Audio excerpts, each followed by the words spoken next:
Olha, amanhã eu passo o dinheiro todo, que eu só vou na segunda à mobília. Depois tu passas-me. Tá bem. Já foste às compras? Não. E tu ainda tens lá? Tenho. Olha lá, os 40 euros. 45. Sim. Tá.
Não está a sair porque eu estou mudo, mano. Já viste? Eu vou estar mudo. E que aí também não está a sair voz, coisa. Tá aí. Claro, mano. Não sei, mano. Isto desativa-me tudo. Vou fazer o quê? Fala tu o que é que eu vou fazer. E agora deve estar aqui, deve estar tudo coisa. Deve estar a dar eco para caralho.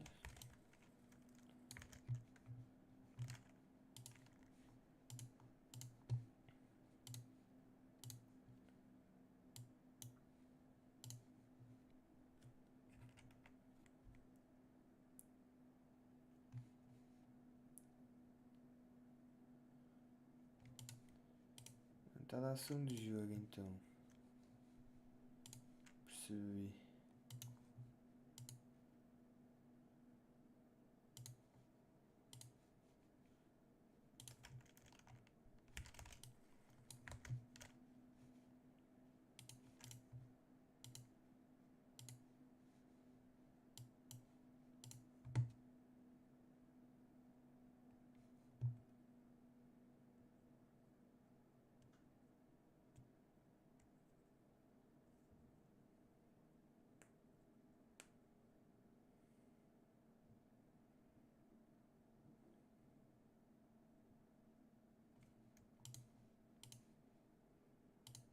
Ainda não está.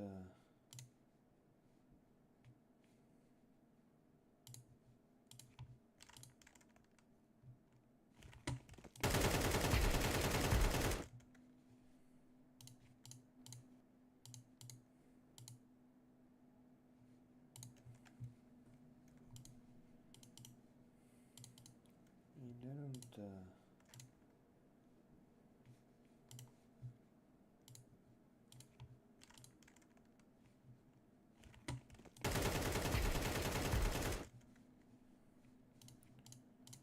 Agora já está.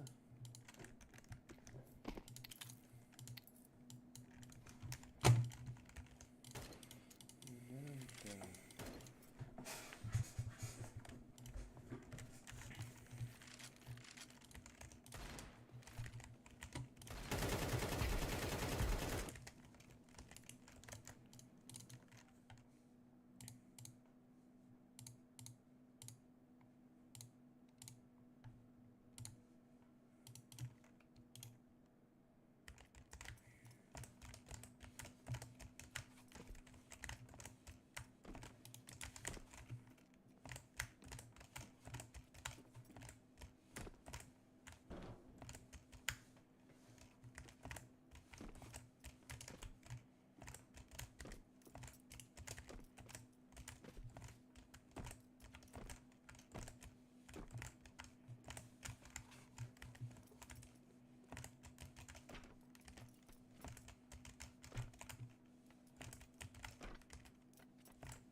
Did I lose you? Did I? Did I? Did I? Did I lose you?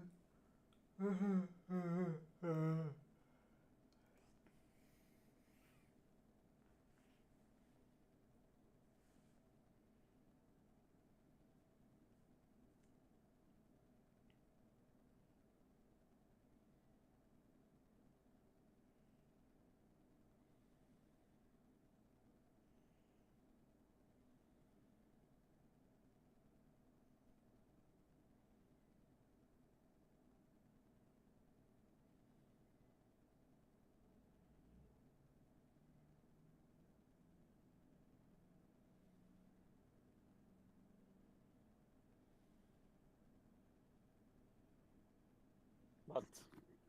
Salve, nega. Vamos jogar? Ah? Vamos jogar? Vamos. O que é quer jogar? Let me see. Let me see. A escolha do freguês. Oh, meu amigo, é mesmo? Oh, my little friend.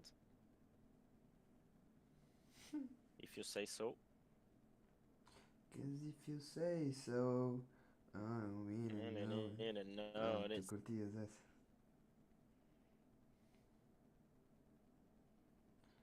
Alright, so I own it.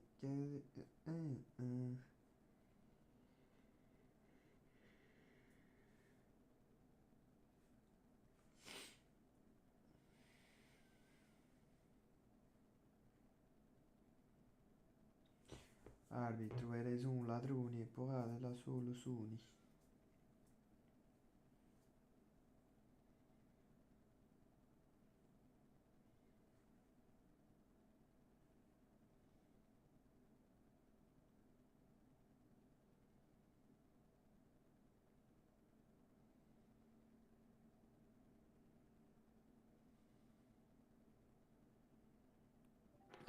Diogo? Salve, nega. O Ginho tá aí? O Ginho, mano. Bro, acho que o Ginho. Tá a ver? Não tá. Sabes onde é que ele tá, não sabes? Infelizmente. Tá a mamar uma.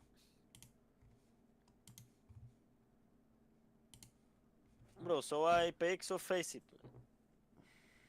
Então Jogar vambora. competitivo é uma merda. Vambora, qual deles? Apex. Vamos. E diz aí à tua pessoa secreta, mano, que se quer live, pelo menos que deixe o like, senão não é. O streamer fica desmotivado, não sei, digo eu. Ué. Já estava lá um like, mano, diz-me que não era dessa pessoa, senão isto vai ser. Era. Vai ser cringe. Vai ser awkward. Era, parceiro. Awkward. Olha, Olha o que é, mano. e disseram-me que o Ginho estava na live. Ah, então é do Gingo, vês? Não é, bot. Bro, o Gingo não se esquece do like, ó Vitor. Esquece. Esquece. O Ginho não se esquece do like, rei. Isso eu tenho a certeza, mano. Vês, a pessoa secreta já deu like há horas, disseram-me aqui. Há horas, mano. Ela começou há 36 minutos. Beleza, é assim que se apanha o É, mentiroso, parceiro. né? É assim que se apanha o mentiroso. Eu também acho.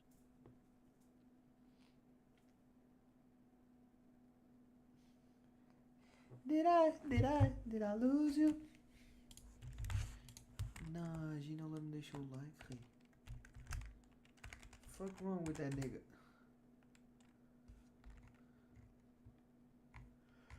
Don't you worry, child. Bro, esquece. A pessoa secreta é esquizofrénica. Vês? Mas deu like na mesma, mas é esquizofrénica. Não está aí o Jim. What the fuck, bro? Ela é que achava que estava na live. Don't you worry.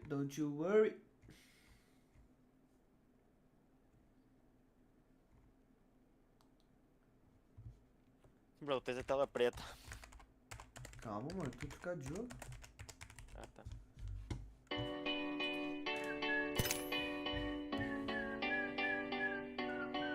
There was a time I used to look into my father's eyes. In a happy home, I was a king, I had a golden throne. Those days are gone, now the memories on the wall. I hear the songs from the places where I was born. Upon that hill across the blue lake, that's where I had my first heartbreak. I still remember how it all changed. My father said, don't you worry, child. See, heaven's got a plan for you. Don't you worry now. Sabe que está alegre e agora fazer os 10 jogos outra vez, assim, para entrar.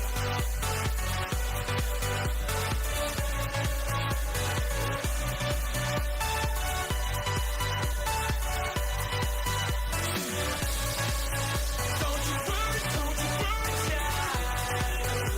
See, heaven's got a plan for you. Don't you worry now. Yeah. There was a time I met a girl of a different kind. We ruled the world. I thought I'd never lose her out of sight. We were so young. I think of her now and then. I still hear the songs reminding me of a friend. Upon a hill across the blue lake, that's where I had my first heartbreak. I still remember how it all changed. My father said, don't you worry, child. See, heaven's got a plan for you. Don't you worry now. Yeah.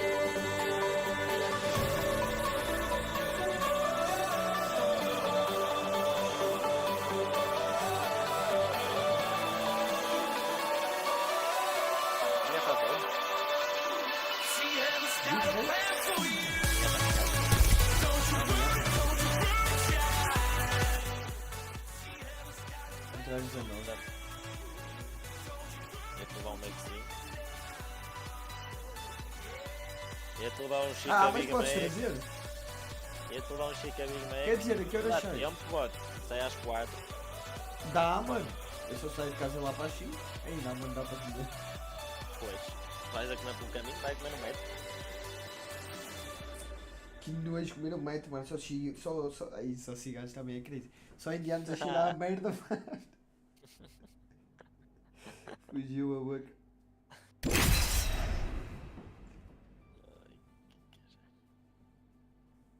E se não forem eles a cheirar a merda, é o quê? Hã? Ok. Se Se não forem os Não indianos. É. Bro, a merda não cheira mais ninguém. Podem cheirar a quietinha. Indianos a pô. caril, Aí pode. catinga, tudo mais. Aí pode.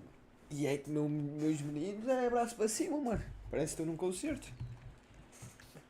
Put your hands up, put your hands Parece que up, estou no. Não sei, mano, no sudoeste ou o caralho, mano. put your hands Parece que têm orgulho naquilo. É crazy, mano. Amanhã é fixe, sexta-feira de tarde, já não está ninguém no metro, vou ter lugar 100%. up. Achas? Claro, mano.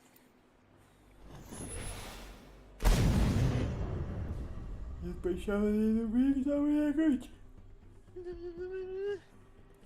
Tenho de sair rápido.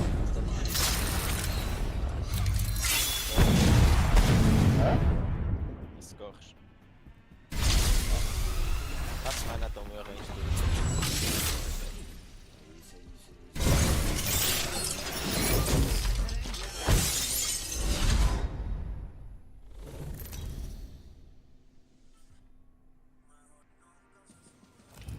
Introducing your champion. Isto não está bom.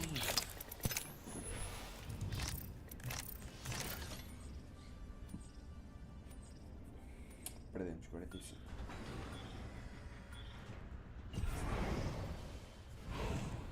Não vai passar. Este também vai passar. Passa aqui. Passa a R. I'm the jump master. Stand by for free fall. Again. This kind of never meant for you. Don't you worry, child. Yeah. Tum, tum, tum, tum, tum, tum, tum, tum, tum, tum, tum.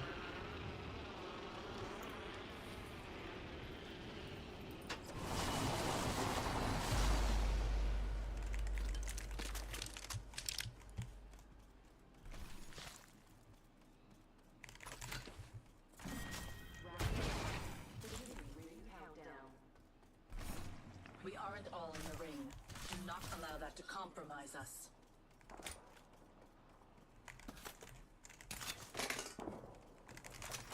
Attention. First blood.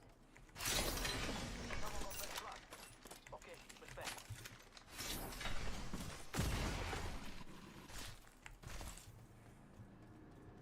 Extended heavy mag here. Level 2. I can make use of that. Evo harvesters are now available.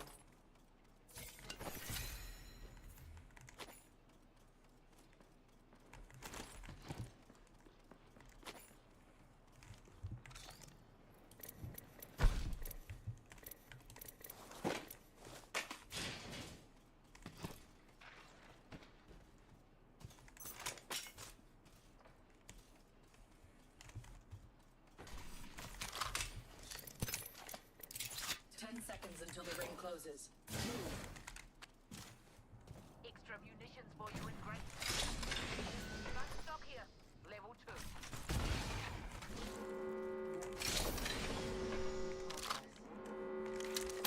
Optics here. Close range.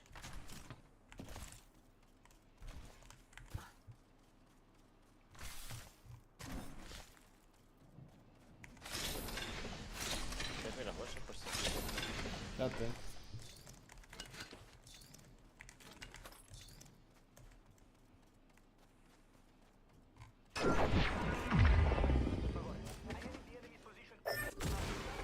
Found an enemy out there. Faz essa ou triângulo? Delivering care package. Esta. Care package incoming.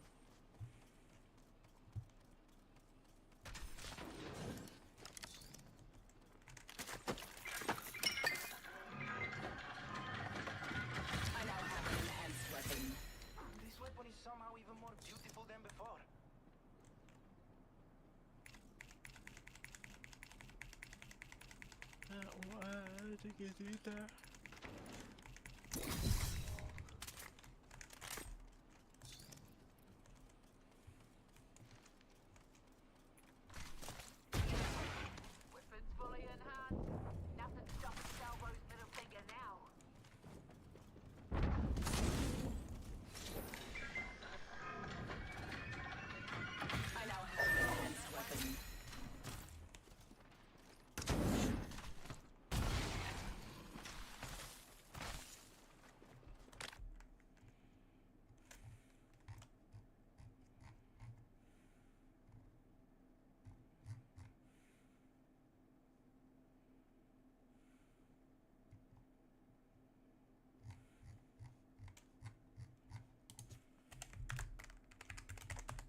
bro.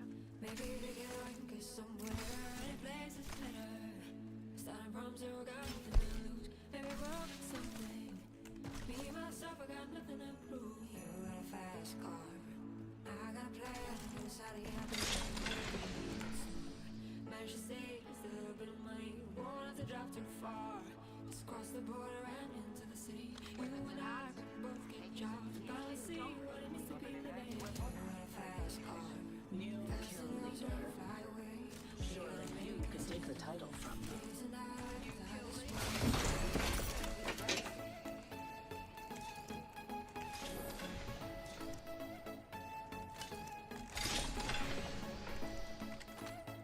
Optics here. Mid-range.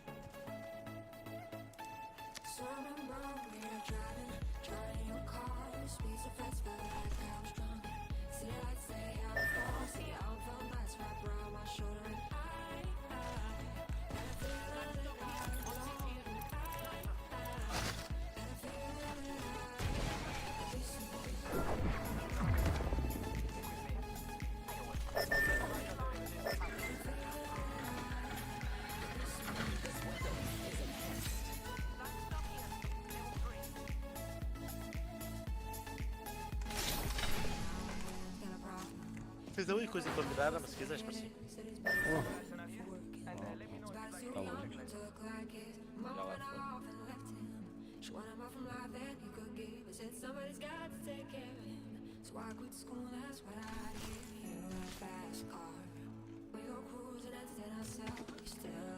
Já lá foi. Outros são assim. Não vai ver um.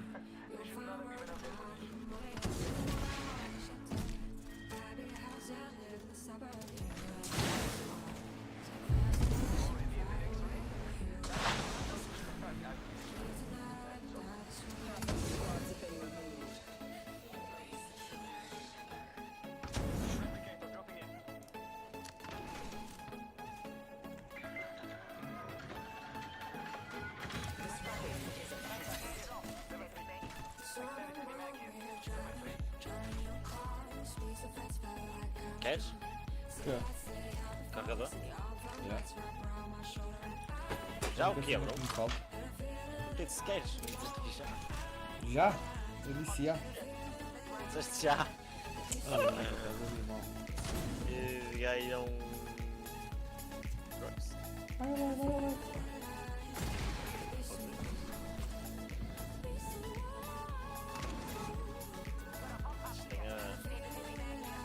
Tem que ser bisqueta no meu ouvido agora aos berros. Quem? Isto é da bisqueta. Então, não é? Sei lá. Olha, isto já estava aqui, este é car package. I think so. Eu não ouvi também. Cheio de caixas. Caixas douradas, avariadas. Barrel stabilizer here. Level 3. Bro, isto não. Mano, isto eu não vi, mas também não houve tiros agora. Optics here. Sniper. Weird. Pô?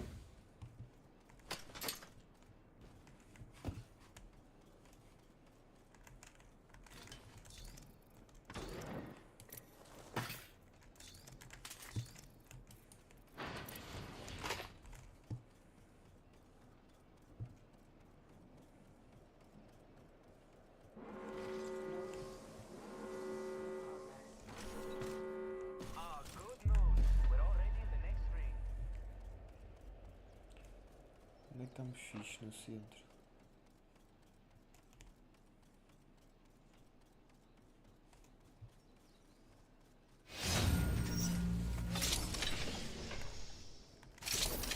Package on its way.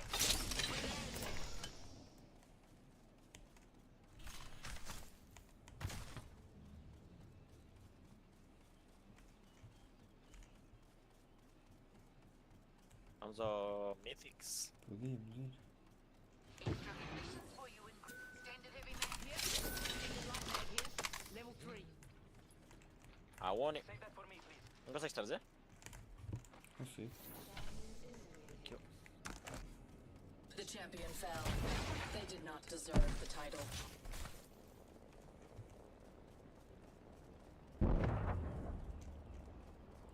Que está uma chata? Tá.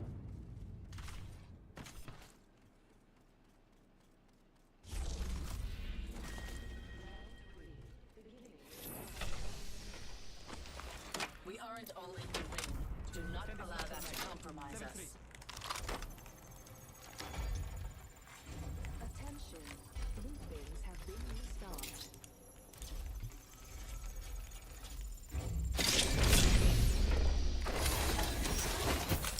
I have reached the maximum level. Acceptable. I have sharpened my skills. No way. Roubaram Shit, lá, não passei. a Wingman. Era logo a Wingman que tu querias, tá?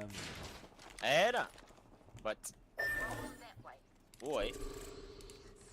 Estamos dentro, mano, nem dentro. Mas já tenho a Wingman ao máximo.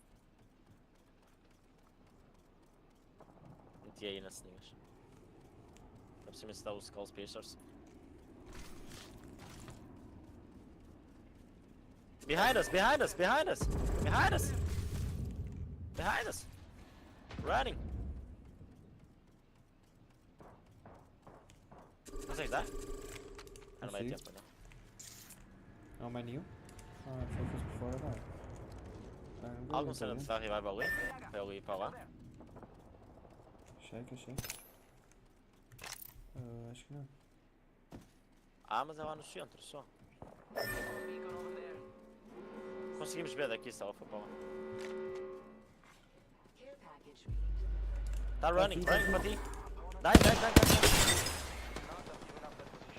I shattered an enemy's shield. Tem que dar? What a pitiful squad. Even killing. Volta. Shields are depleted. Recharging. Pois eu agora tu queria terminar assim, não vou lembrar. Shields are depleted. Recharging. Há uma vida zona. Quem trocaste? Tu que o escudo com a habilidade.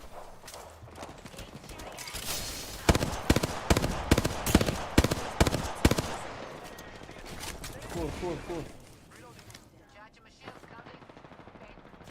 Olha a sua. Knock um. Ah.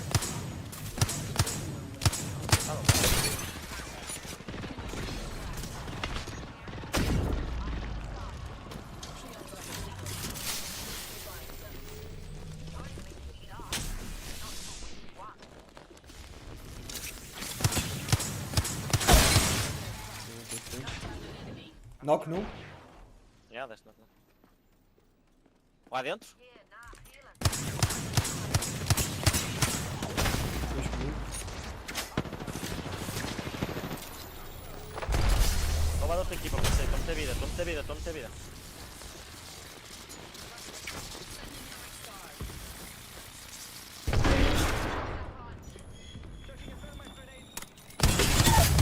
Knock no. Há muita vida aí. Knock dois. Tens aqui um escudo. Dois. Chegaste?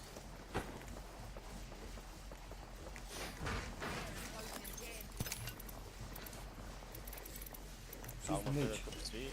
Há uma coisa que eu percebi que tu disseste. Everything is complete. Vou levar e back tower.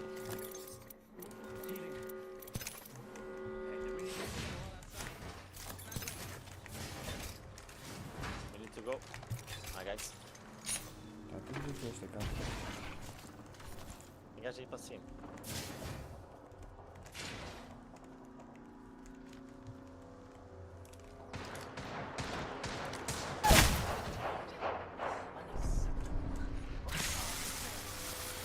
Oh não! Este aí? Não vou levar, caralho.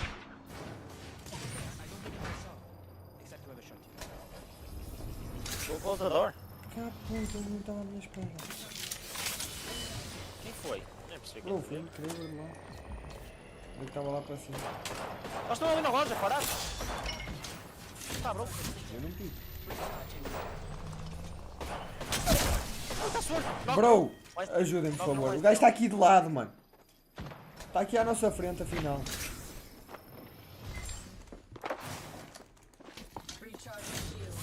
Está de costas para ti. Onde é que ele foi? Está aqui atrás.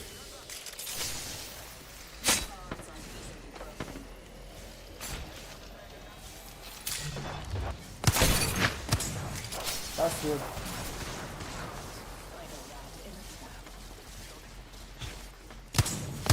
Vamos a bateria, parceiro.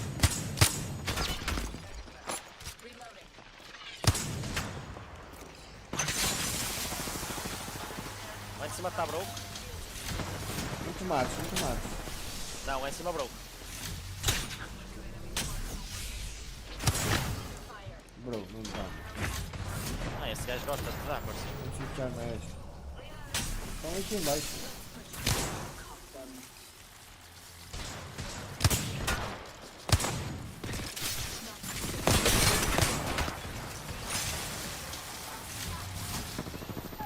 Knock, Bem. no que está close. Knock no close. Está mais um comigo. Aqui.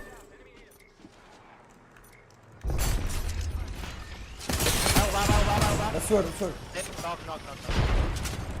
Vamos ao lado de trás.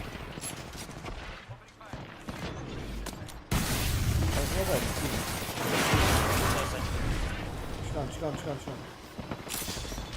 Finalizei. Ter um portal para a esquerda, para 124, lá para o fundo de tudo.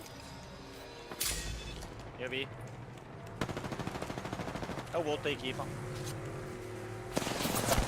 Costas! Ai, bro. Vai dar essa história.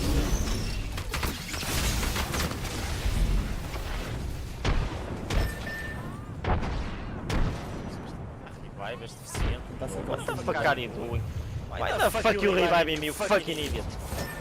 What the fuck? One squad left to rout.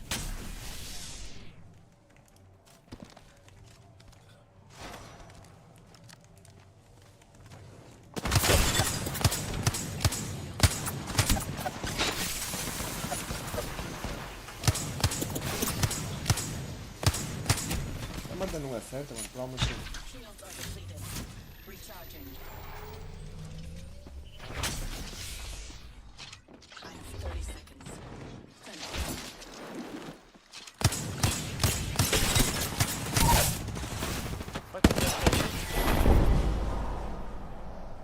Shit, França. Vai lá então.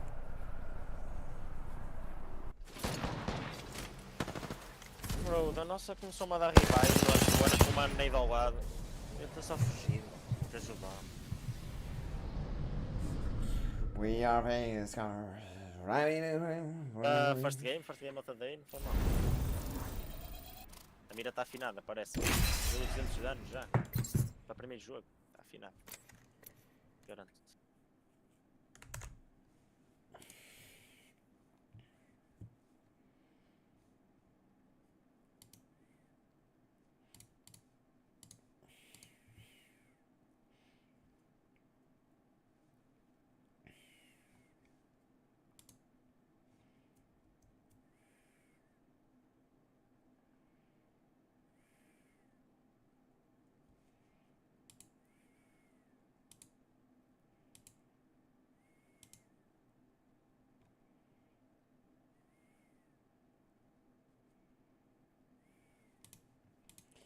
Oi, pai, 7 de Kraber, mano. Oh, caralho, que era aquilo.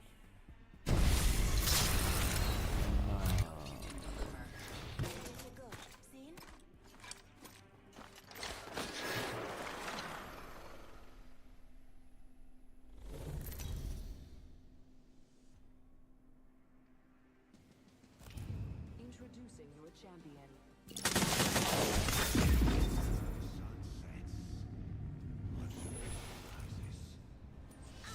Master, AJ, lead on my way.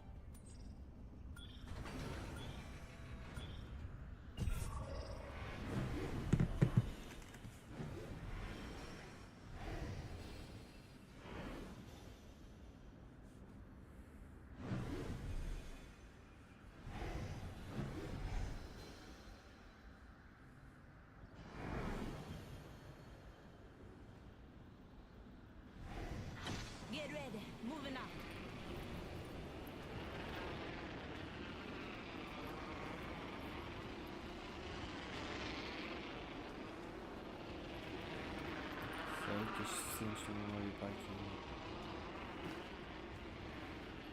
E depois a traseira dos montões. Só preta. Location interests me.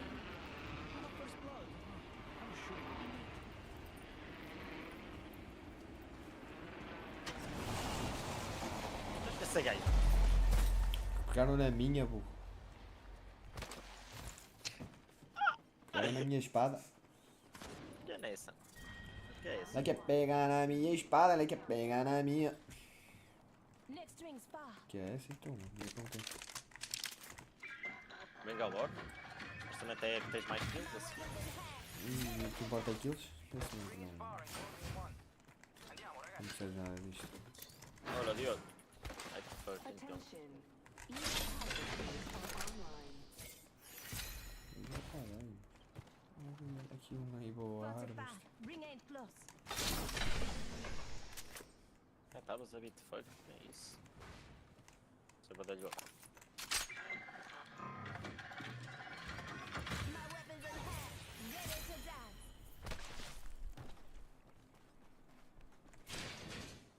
Extended sniper magazine here. Level 3. Ah, one it. Já ganhei isso. Já vais levar? Uhum. Então para que é que marcaste? Eu fui esse. Marca para depois levar. Não fugiu.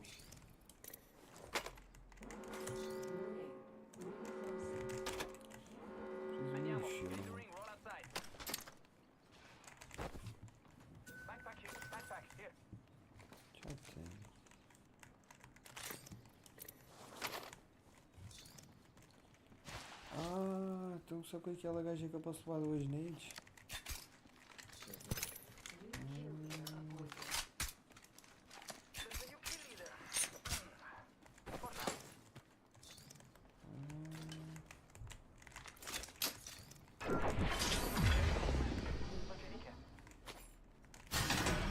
There's a care package coming down.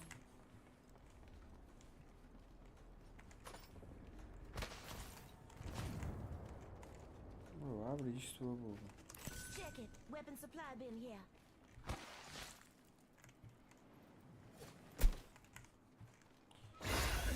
E vai ficar furioso, Austrália. Got an upgrade. Vamos botar o Diogo para mamar. Pega o Vitor à toa e começa a raspar. Eita. É isso. Quem tá acabando? Deixa eu ver se está a luzinha, Diogo. Deixa eu ver, estou a rachar.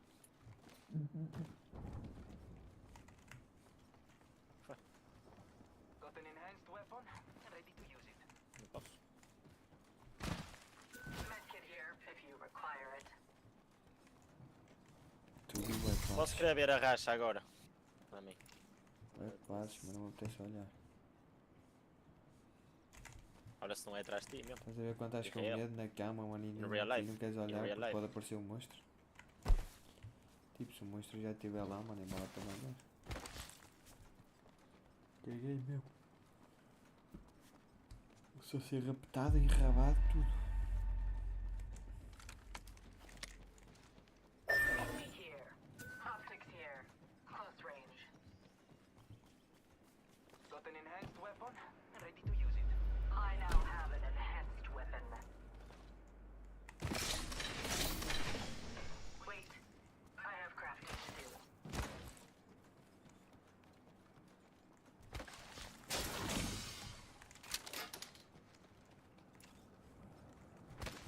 Chu. Chu, chu. Chu, chu.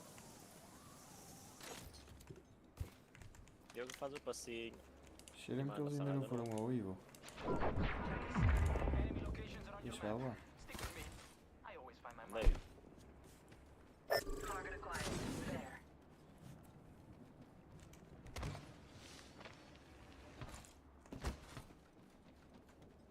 Ou maybe que eu só quero ver melhorar a minha arma. Got an enhanced weapon, ready to use it. É por aí mesmo, é por aí mesmo. Nós vamos fazer espelho.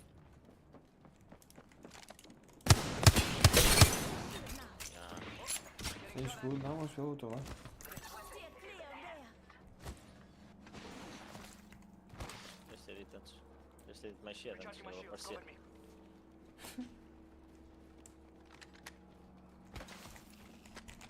Fiz merda.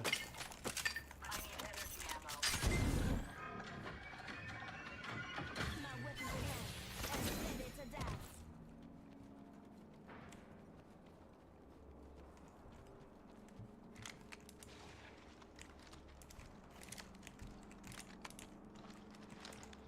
Vão ali.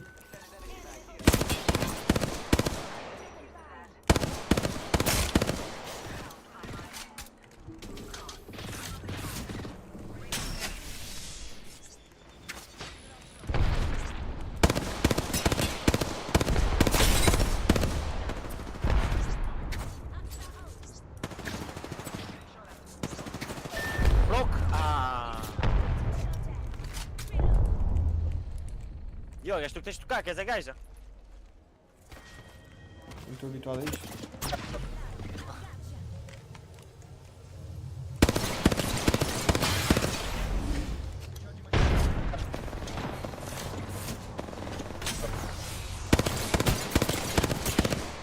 Replicator on its way down.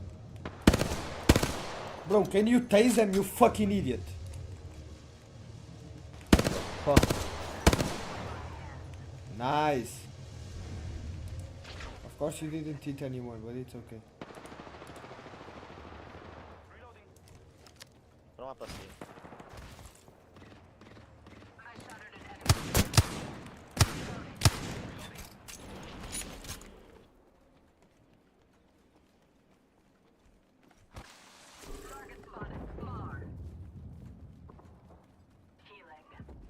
Joguei um bocado mal.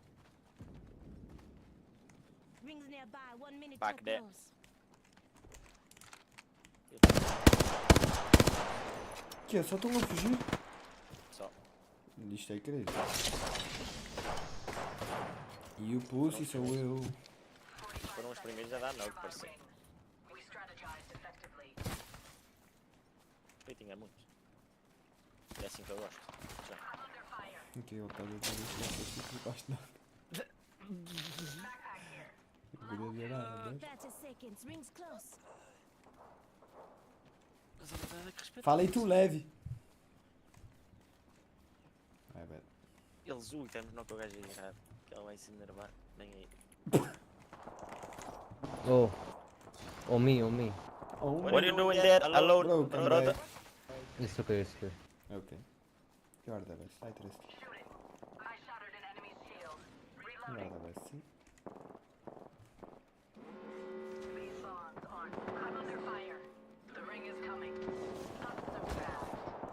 Tem gajo à direita. Two different teams. Where are they? Inside? Here. Under me. Okay.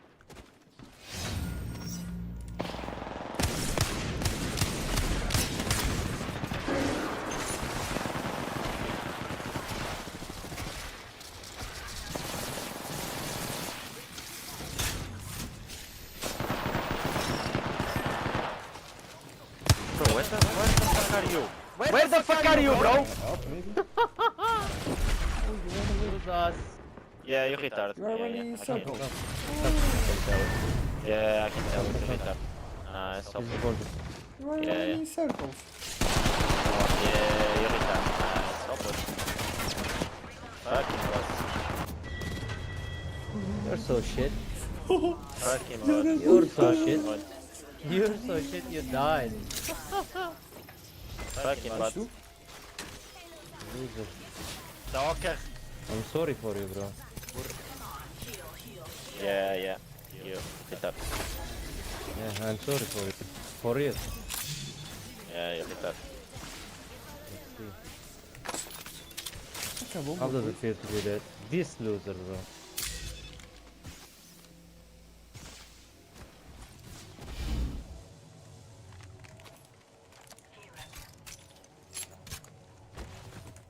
Rings nearby. 1 minute.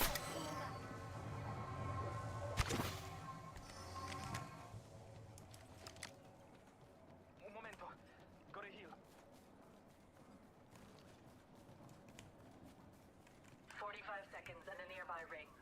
We strategized effectively.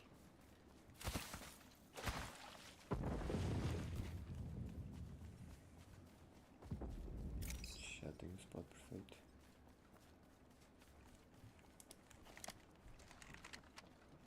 Repairing damages. I need energy ammo.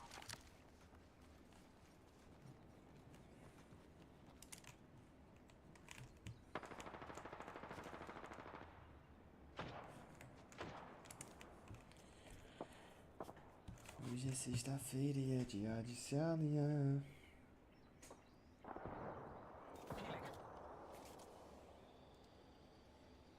Are you ashamed? Like that? Me? Nice, already in the next ring. Yeah. Ashamed of what? Oh, sorry, the other guy. Standing by for care package. Enemy in the distance.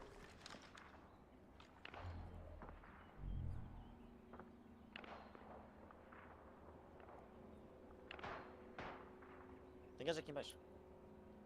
E há gajo aqui embaixo. Marker there in the distance. Oh, just kidding. Taking fire. Consegues dar comigo?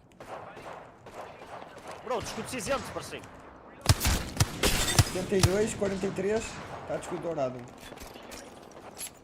Put you in a mob.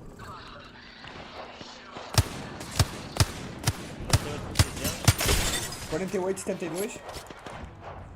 Broke. Não, vai ser aqui. Bro, era um taserzinho. Mano, estou lá do outro lado, bro. Daquele lado, mano. Deixa eu me dar taser. Replicator on its way down. Os gajos nem estão connosco. Tá lá ainda. Charging shield. Cuidado muito. Tá?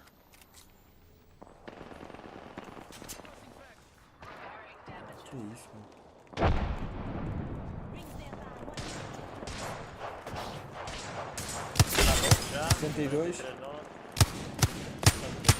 48.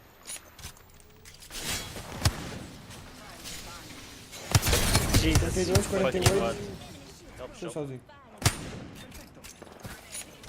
Onde é que tá o portal? Atrás de ti, no ar. O ar aqui.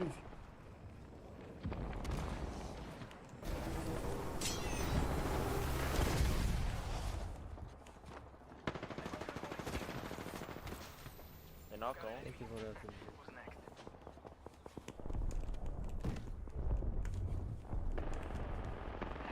Not another squad. Armor. What a pitiful squad. Just give me a shield and shot. Aqui nesse.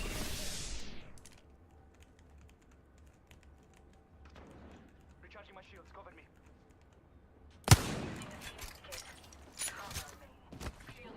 Morreu tudo aqui. Aí. Adivinha que equipa é que é? Que equipa é que é? Aquela primeira que vai estar. A da rampa. Aquelas costas, costas!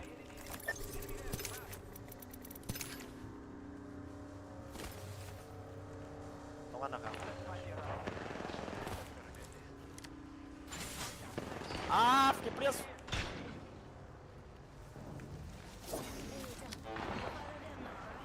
Recharging my shields. Boa, Diogo.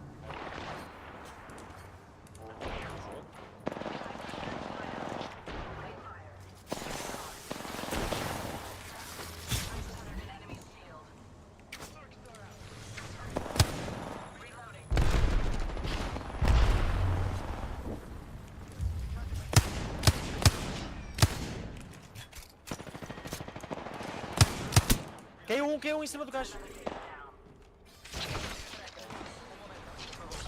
Puxaram! Beleza?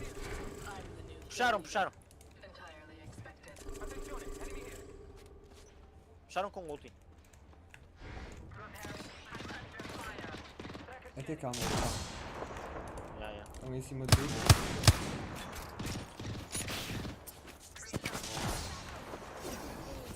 You follow them. Consegue dizer? Ah, estão no ult.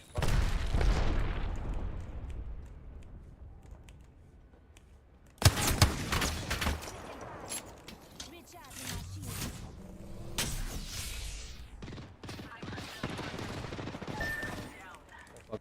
I'm shit. Eles puxaram tens o cross, não é? tomates, não tomates. 72.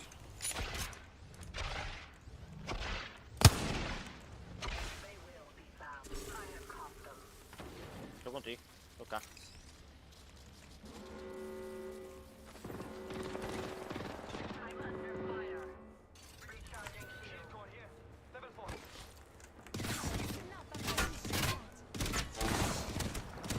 Não sei o que eu fiz. Foi, foi. Broke. Oh, they are the last. Broke, muito broke. Outro broke, de novo.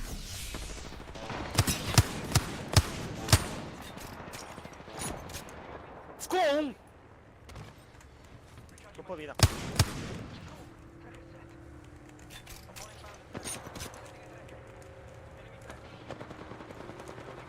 Nossa, tá descansando. E não matou. Oh, one is 1 HP. Broke nesse. Vou dar muito, Get vou him, dar get muito, him, vou dar get him. muito. Dei knock. Yeah. Broke nesse. Where the fuck are you now? What you need? Oh, it's me. Above you using Kid Phoenix. 1v1. Here. 1v1. It's 1v1. Reviving. Reviving. 1 HP. Nice. Finally did something. Fucking idiot. Good job. Next team. Fucking idiot. Get the reach. Fucking idiot. Goes up. Look at the charts. Ai, How much damage did you do? Bro. 98% mais que ele. não. Acho que carregou, mano. Bro, tu fez mais 100 dano que eu. Bro, carregou-nos da mesma. Olha para as kills dele. Boa. Ele é que iniciava as plays todas, mano. Tem mais 6 kills do que eu. Ele é que iniciava as plays todas, ele é que deu clutch, bro. Não sei o que é que tu queres, mano. Queres piroca? É, mano. Queres piroca? É, mano. Queres Deu pizza? É, clutch mano. contra quê? Contra 2 gajos sem escudo, bro. O que é que tem, mano? Este gajo é Isso, bot, porque mano. nós fizemos tudo. Tu és muito bot, mano. Holy fuck, mano. Não carregou, parceiro. Oi, não, é um bot. Ele é um bot, mano. Oh, baby. Ele é um bot. Simplesmente fez mais que os outros dois. Mas é um bot.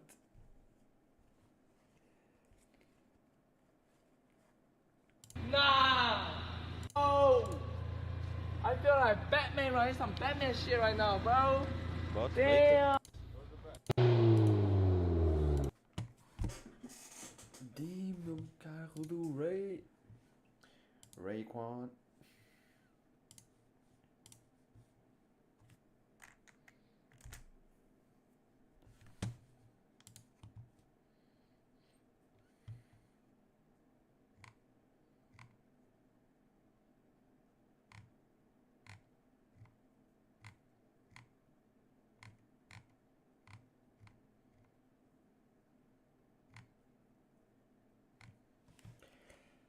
Cups with a rose.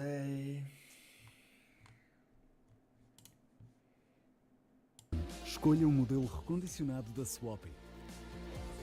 Alright, so are you... You know, you're just very beautiful. You know, we have to take this very, very serious, you know?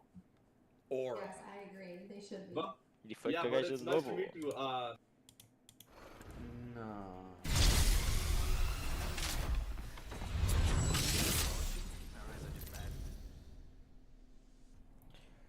Mano, se isto correr bem, este deve ser o último. This is your champion. Este jogo cansa para caralho, mano. É muita coisa a acontecer, mano. O meu cérebro brain rot não aguenta isto.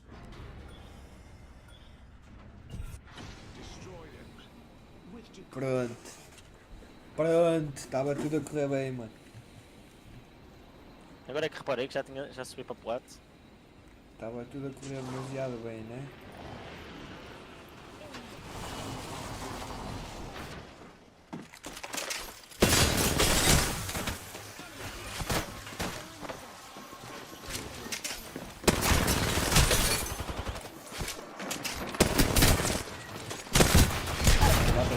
levar 3, estou a levar 3. Já, estou a levar 3, estou a levar 3. Estou a levar com a pizza do peito. 3 em mim é 3 e reis.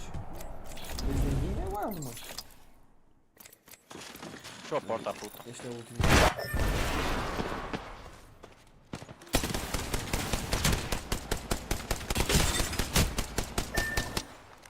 A nossa é a cena mais strange possível.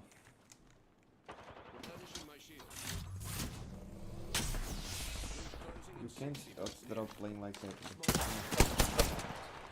What the fuck is that? Oh, stop me firing, you fucking idiot!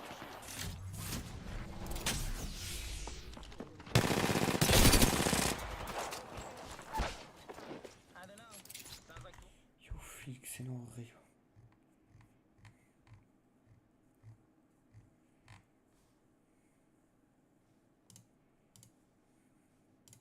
Man can throw a disc, Philo. He certainly can. That's how he got that name, the bazooka. Yep. Getting it in the bucket is the hard part. Robinson, he's a great putter. Let's grab a stroke on the card. As balas. Fuck no. Easy to suffer the similar fate, and he does.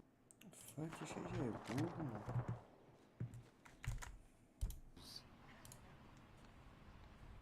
Little tiny slivers trying to poke through that tree, and those two struggle to find one. It's a great look at the hole from our Flight Factory drone, looking down on the green. Tom now for par.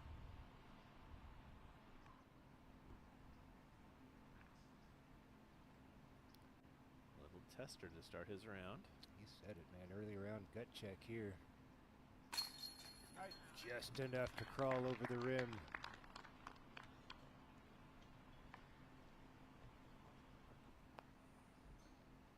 Putting, Philo, you make it look so easy, man. It's so nerve-wracking.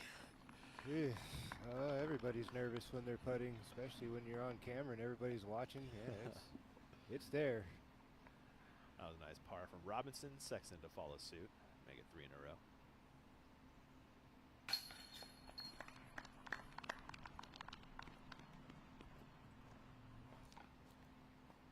Pars around for your second feature card. While they walk over to the Monsters tee pad, let's jump ahead to 9 and check on Paul Macbeth.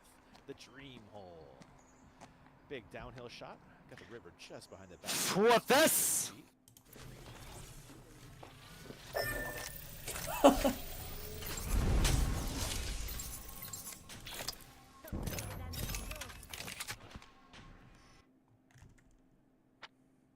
Percebi esse risinho. Já saí, todo mundo.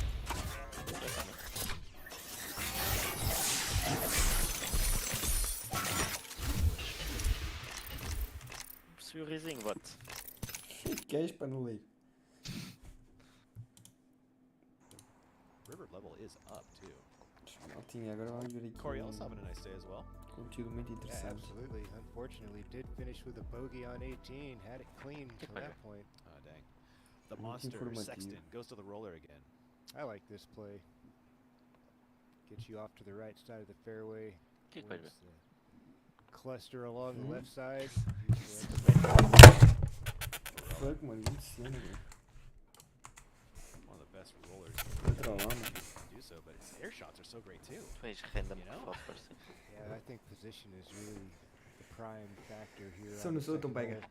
hole. Bateu na Sky árvore. roller, gotta get down. There it is. Oh, baby, que o teu ego disse que tu fazias isso a primeiro. Não, que eu já experimentei. Olha, António Barégua. Não, diz que é. Robinson also. O gajo chama-se António Barégua. O que tu disseste que era mau. O que tu disseste que bateu na árvore.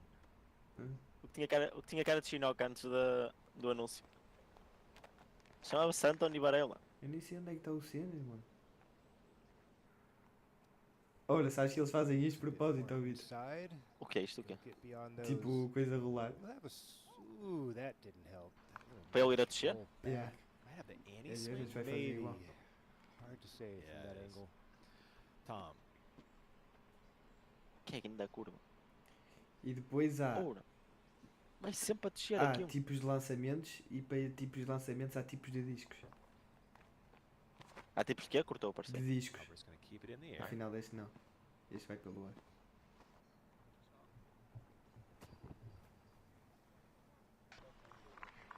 Não, lançar o disco na praia é fixe. Então lançar assim. They are off on the monster. Second shots coming on the other side of this break. We'll see you there. Ah, puta. Não, mas este foi reto, que foda. Eles têm que acertar o ano mesmo. Olha aquela cena de redes. Aquelas chains. Ainda não vi.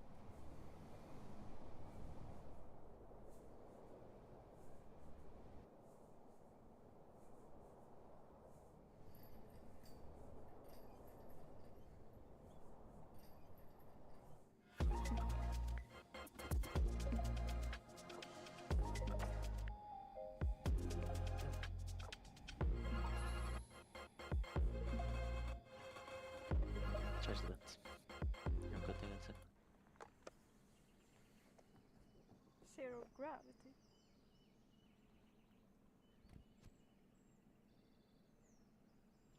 What now? I don't know. They have to land at some point.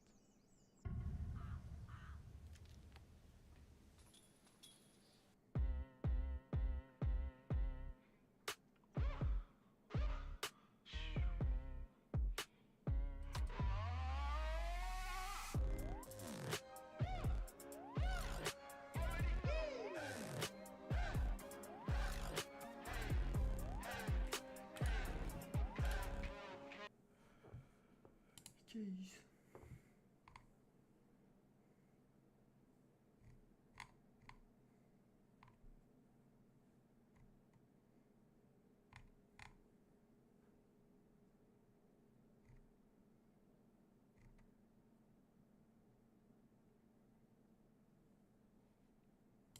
Fala tu. O secretário vai ser aquela ali ao fundo, ok? Uau!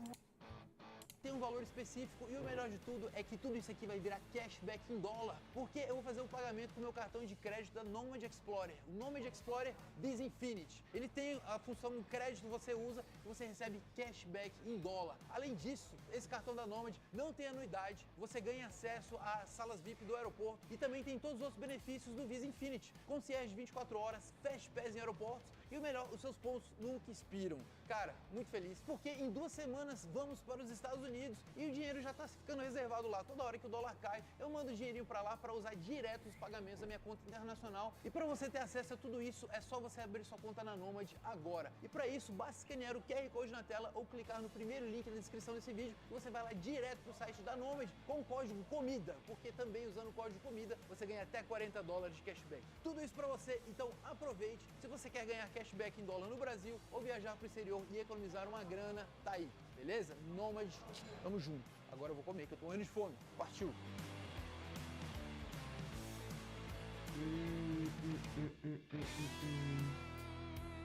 Começar, a Ivna já comeu, tava bom? Ah, então beleza. Vou começar com a entradinha, que é o pão de alho e a linguiça. Boa, KS ainda. Show, valeu.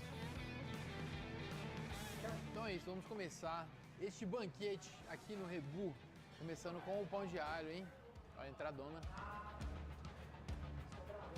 Linguiça artesanal da Schettini. Já comeu essa linguiça, André? Você gosta de uma linguicinha? Porque hoje tem 4 aí, ó. É muitas, né? E era o mesmo fornecedor quando eu tava praticando aqui em Brasília, pro Nathan's, né? O campeonato que eu vou competir lá nos Estados Unidos. Aí ele fazia, só que lá é salsicha, né? Que assim, é diferente, né? Ela é mais rígida, é mais parecido com a dos Estados Unidos do que a do supermercado. Nossa, tá muito bom. Pra mim, o melhor do churrasco é o pão de alho.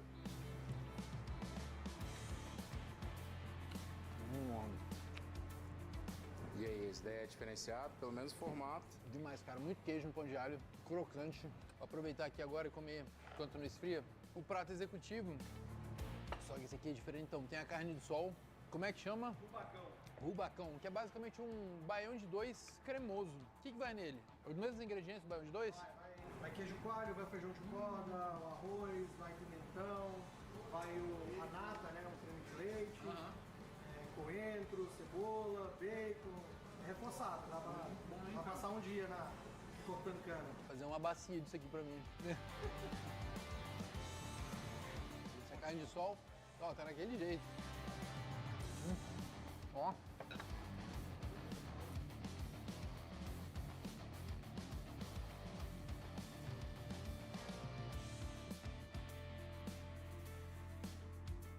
O executivo não deu nem pro cheiro, hein? Pra Corbucci tinha que ser quantos executivos desse daí pra ficar de boa? 5, 6. Eu vou aproveitar e terminar esse pão de alho aqui, que ele tá me olhando, eu não tô resistindo.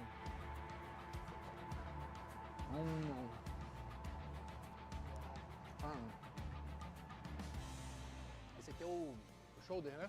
Então, olha só, tá no mesmo ponto lá do que tava a carne de sol aqui.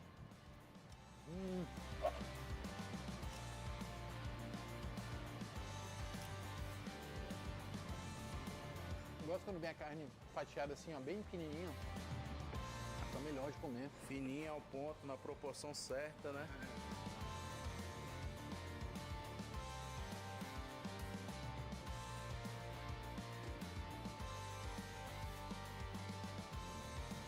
Você já comeu o steak do açougueiro? O steak do açougueiro, vou comer. Primeiro terminar a linguiça. Tô curioso nesse hambúrguer, viu? Eu também, cara, eu acabei de falar isso agora. Mas esse aí do bacon gigante, olha só. Este aqui é o N-Bacon. Caraca, olha o tamanho desse bacon, cara. Que loucura, hein? Ele é um hambúrguer com bacon, um bacon com hambúrguer. Ó, desmancha. Não é aquele bacon durão não, aí ó, molhinho barbecue.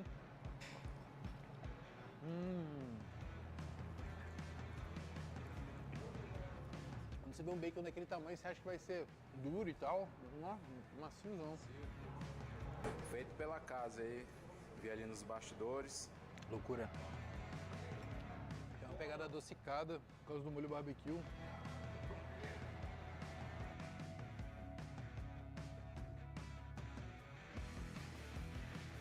Extremamente macio, saboroso. E ainda tem um molho barbecue adocicado aqui. Diogo. Agora estou a ficar cheio de fome. Bro, ia dizer que tu a ficar cheio de calor, vamos jogar um basquete? Por mim? Até 00:30, pá aí, uma. Por mim? Não, bro, tu de calções, tu de janela aberta e estou muito calor. E amanhã vai estar assim? Amanhã vai estar 23 ou 24. Amanhã dá máximo 24 só.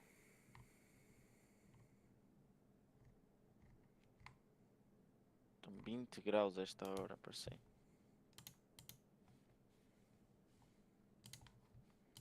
Ainda bem que já não tenho de fazer workout, senão estava fodido.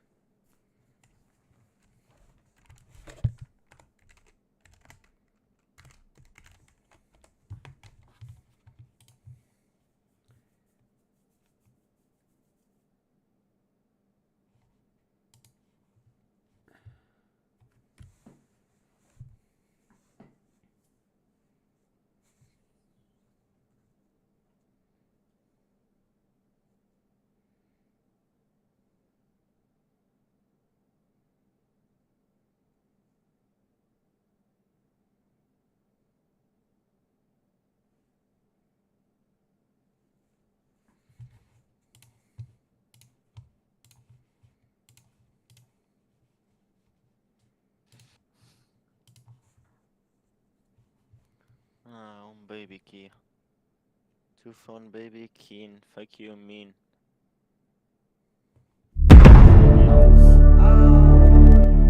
Foi. Relatively contained, and we Que may lead us to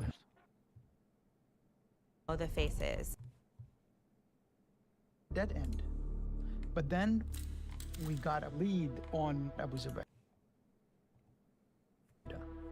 Abu Zubaydah was someone who was in charge of logistics, recruiting, planning operations.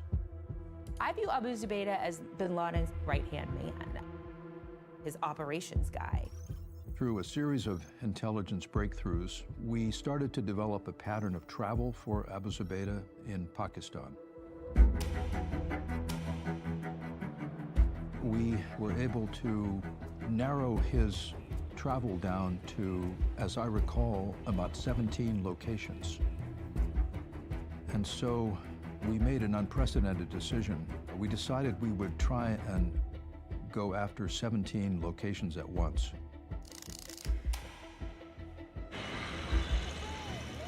When the raid occurred, he escaped and was jumping from roof to roof and was wounded quite severely.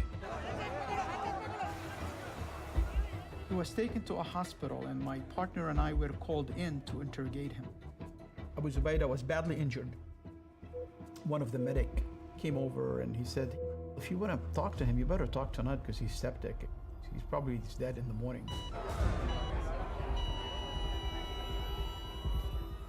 I told him, death is not an option. Do anything you can to keep him alive.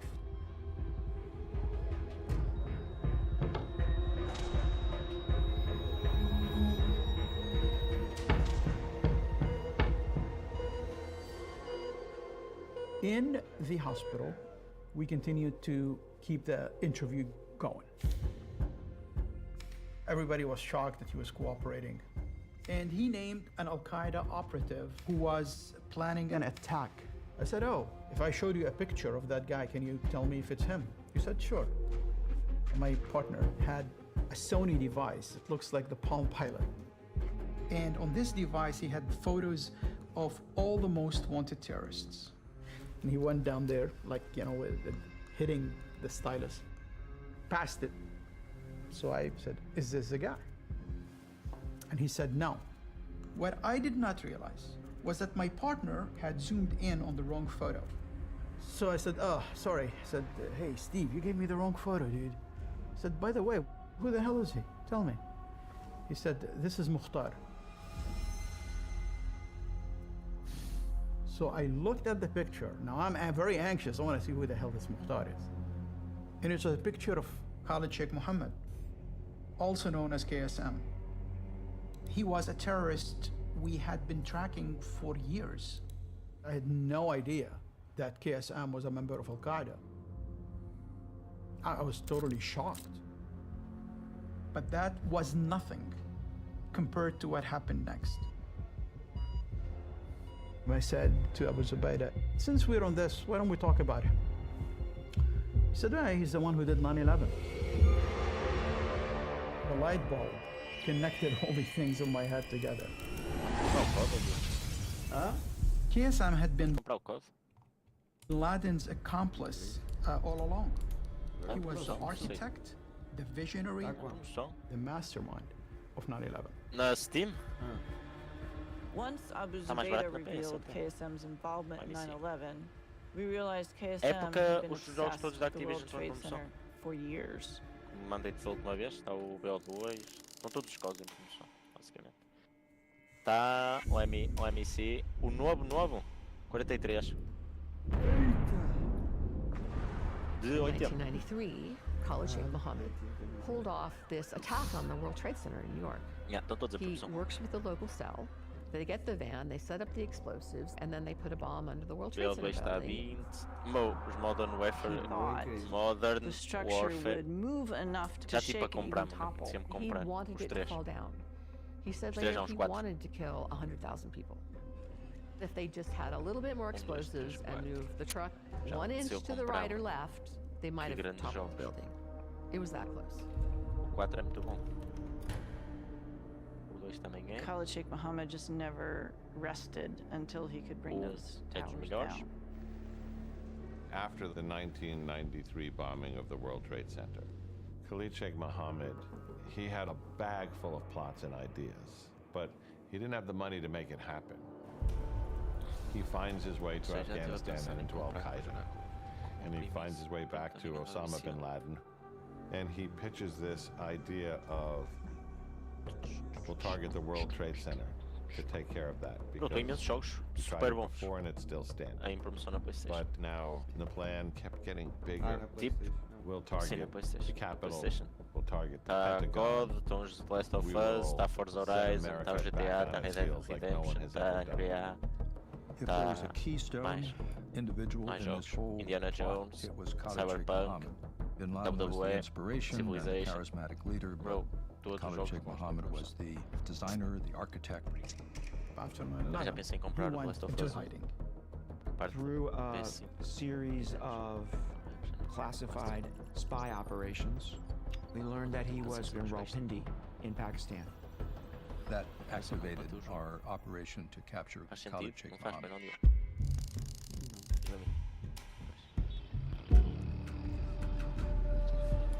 CIA and Pakistani Bro, o Gonçalo agents hit the voltou a jogar two-story os villa Uncharted hard, há um bom tempo. bashing in doors and sweeping Já up tinha essa anything vontade há of um interest. tempinho. Family Yeah, members voltou said a jogar. everyone was asleep when they came. Khalid Sheikh Mohammed was caught in his underwear. It was his birthday. Khalid Sheikh Mohammed is an American hands knife. Al-Qaeda's passas top o 1 e o planner 2 is em now dia. out of action. Bin Laden and KSM were close. Demoras para isso? Não. When we caught KSM, we thought 7, it 8 might horas. take us to Bin Laden.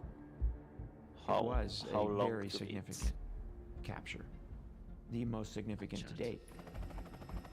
This is the first time the eu CIA had a tenho- serious lead on Bin Laden. É, o 1 demora 8 horas, mais ou And menos, a jogar. expectations were big. 10 horas o 2. 9 horas o 3. The capture of Khalid Sheikh Mohammed was very important Hey, because passas isto rápido, parceiro. it disrupted things he was planning, and we learned from him about operations that Assim, were se focares, plans in process. em dia jogas o 1 e o 2. Não, por amor de Deus, bro. What we learned from all the intelligence that we gathered was that Bin Laden was micromanaging the organization. Mas pelo menos o 1 passas He num dia. was approving Só- assignments. só He full- was full- deeply involved in attack planning. Já tive essa vontade de jogar os 5. He was very much the active head of Al-Qaeda. Mas eu queria jogar os 5, tipo, And queria their jogar o jogo inteiro capabilities seguido. were rebounded. Passar I 8 was horas aqui. concerned about additional attacks. To phone baby key. Fuck you, A van full of explosives detonated during Sabbath prayers this morning. A group that says it's tied to Al-Qaeda claimed responsibility. It felt like a ticking time bomb situation because the homeland was absolutely on their list of places they wanted to attack.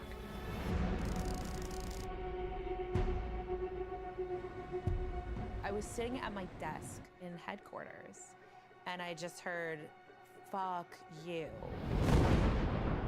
They blew up a train in Spain. These are nothing but cold-blooded killers. They do not value life the way we value life in the civilized world. Bin Laden Pois é, vai ser o novo basically jogo do franchised himself. Elden Ring. Que é You start multiplayer, to não é? have these Al-Qaeda groups happening everywhere. There was only one Al-Qaeda on 9/11 event, and then all of a sudden you have all of these groups. It was just like, when's something gonna happen next? Não, é When's the tipo, next jogas attack? When's the com next mais. attack? When's Acho the que é next mais attack? 2 ou 3 pessoas. I was in London Yeah. in a meeting, and somebody walked into the room. Sei hoje ou amanhã. Pelo Multiple menos o attacks Zelka in já está a jogar London, hoje, deve ser dozens amanhã. killed. A series of bombs exploded in the London mass transit system during the morning rush hour, wounding more than 700. Vai ser o Death Bin Stranding Laden também. creating this Vou à espera fear. que saia este jogo para You ver. should be afraid on your tenho train, paciência para on jogar your isto buses, menos. in your streets, at your Hã? hotels. Isto não é aqueles que There demoram was bué a passar. attack after attack. And we Oh, knew Death that there Stranding. could be Sim. another attack O primeiro at não é any tipo 38 time, horas. anywhere. Mais, acho eu. He wasn't stopping or slowing down. We had to find É Bin Laden. do. Como é que ele se chama? He O was gajo his que faz cult de of Daryl. personality. He was the key to everything. Não. KSM provided Qualquer us coisa, Nixon. information Como é que se chama, about cara? Al-Qaeda as an organization, Como é que ele se chama, Diogo? Nunca vi Walking Dead. but there was one thing that he wouldn't talk about. Como que chama? Never seen KSM was Walking Dead. protecting Bin Laden Hã? as fully as he could. Nunca vi Walking Dead. Bro, tá bem, mas tu conheces o gajo. Não sei. After 9/11, Well, one of the basically. things that happened pretty early Sim. was É 38 discussion horas, mas about para fazeres tipo doing what mais came to be extras called e enhanced isso dá tipo interrogation. 60 horas. The U.S. government built a detention center in our E vai sair Guantanamo agora o 2. Bay military Bro, quero facility só ver on o nome the dele. island of Cuba. O gajo é bem They conhecido. did that to interrogate prisoners ele tá. outside the Agora tô caralho. civilian legal system. Daryl. Now, why wouldn't you interrogate them on U.S. soil? Well, because Calma, you é want Daryl to do some Dixon que ele stuff se that chama, wouldn't não? be allowed.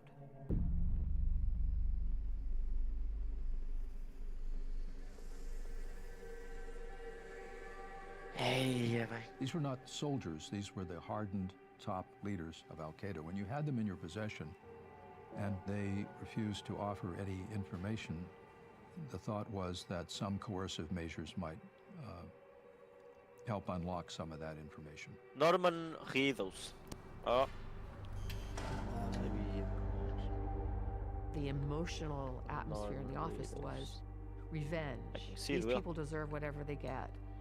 The gloves are off. No holds barred. Enhanced interrogation techniques incorporate physical and psychological pressure on the detainee. These techniques Força Especial, que estava na televisão. stress positions and sleep deprivation. About 100 hours of sleep deprivation was a normal part of Mas foi aparecendo em mais alguns filmes. Bro. Mano, ele faz filmes desde 97, parceiro. Other enhanced interrogation techniques were introduced to decrease the resistance. These include death threats, cramped confinement, and the infamous waterboarding, where the detainee experiences drowning and imminent death. This is going crazy. We can't do this as a US. Quero ver o Alonso quer jogar isto. Torturing someone to get a piece of the puzzle in order to stop attacks down the road?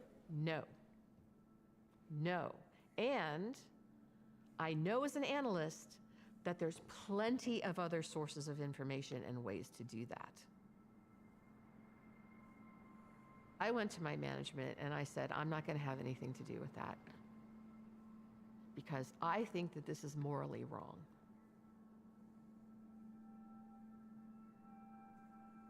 It's an issue between people who wanted to do the right thing, people in the field who understand the field, agora também ando a jogar Red Dead. and people on Washington who want to be warriors behind their desks, and the only fear they have in the war on terrorism is a paper cut. KSM, by the time he was arrested, he was in charge of all global operations for Al-Qaeda. He knew exactly where bin Laden was. How many cells did we take down because of KSM? 0. He didn't give where bin Laden was. So, sleep deprivation, waterboarding. For what? To feel that we're tough? Being tough is being successful. Being tough is winning your war. Being tough is not breaking shit and being like a bull in a china shop. That's not being tough. That's being stupid. Unfortunately, what was going on with the way we're executing the war on terror, just decided to get the hell out of the way. I could not follow. That's why I left.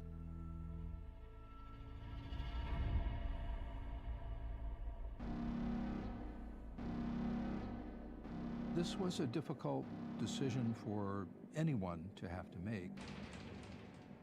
On the one hand, it's not good to inflict coercion on other human beings. On the other hand, it's unethical if you don't get this information and you have the blood of hundreds, thousands of Americans on your hands. You're torn between two things that are right at some level, but in contradiction. And most people who were at the CIA at this time, their attitude is, we hope no one else has to make such decisions in the future. 5 years since 9/11, and Osama bin Laden is still wanted. Officials say they're making the country safer from an attack, but are they? Bin Laden was like a unicorn. A lot of people were claiming to know where bin Laden was because the rewards for justice on bin Laden was $25 million. And we were left with a lot of really bad sources coming in and telling us where he might be, and we were running down rabbit holes every time. Bin Laden is sick, bin Laden is dead, bin Laden is on dialysis. All of that was in the intelligence stream, but that's because they were putting out enormous resources and nothing was close to panning out. I had been following these fragments of dots, these clues that shift and disappear for so long, and we haven't found him. So We never stopped looking for bin Laden. The hunt basically stalled. It was a complicated situation. There were plots against New York, including plots against the New York subway, a plot to fly 10 to 15 airliners, blowing them up over the continental United States. Bin Laden was in search of, what's my next 9/11? What will exceed 9/11? There was reporting about Al-Qaeda's interest in weapons of mass destruction. Most importantly, in its interest in acquiring nuclear weapons. He was looking not just at radioactive material, but then also crude toxins and poisons, so anthrax. We knew that bin Laden had met with nuclear scientists in Pakistan. And when they said to him, look, the long pole in the tent is obtaining the nuclear explosive material, enriched uranium and such, he had said to them, how do you know we don't have it? It was a high priority for the al-Qaeda leadership, that it was being driven by bin Laden personally, and that there were real people and real efforts around the world associated with it. They needed something that was bigger and better than 9/11. You can't repeat yourself if you're a terrorist group. You always have to move to the next level. So the vision was what he described as the American Hiroshima, where this bomb crowned their efforts to defeat the United States.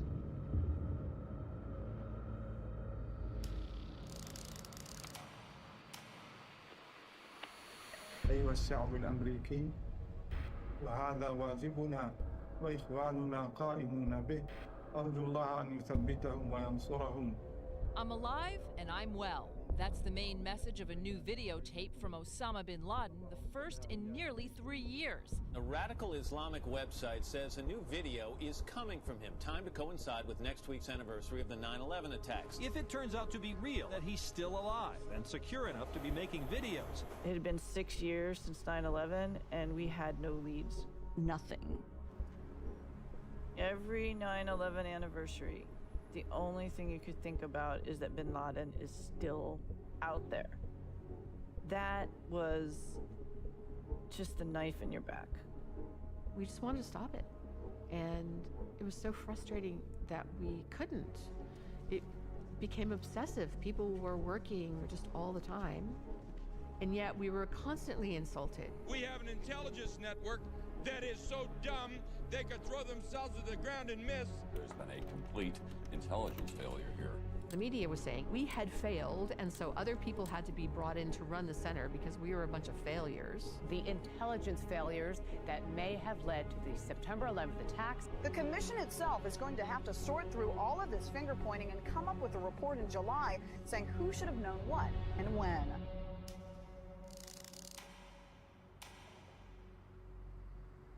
People asking questions as if we were guilty. And of course, we all felt guilty, so that didn't help. Whether there was anything else you could have done or not, you question yourself all the time. Is there anything I could have done differently? The commission investigating the 9/11 attacks came out firing this morning. Specifically, the CIA's handling of the al-Qaeda threat before September 11th. The only time I got angry was really after the 9/11 commission, when they blamed us. That made me angry. The commission says neither president had adequate intelligence. How in God's name are you supposed to imagine a threat if the facts are being withheld from you? Seeing the 9/11 commission report go on the New York Times bestseller list, knowing that it singled out the handful of us who had been trying, to the best of our ability, to have them accuse us of failing to imagine the attack, failing to connect the dots, it was so painful, and we couldn't defend ourselves. I lived with that for 20 years. And it's only recently that I've realized that it just doesn't matter. It doesn't matter what we did. Unless we had said date, time, place, and thwarted the attack, we were going to get blamed. And so I did what I could, and that's all you can do.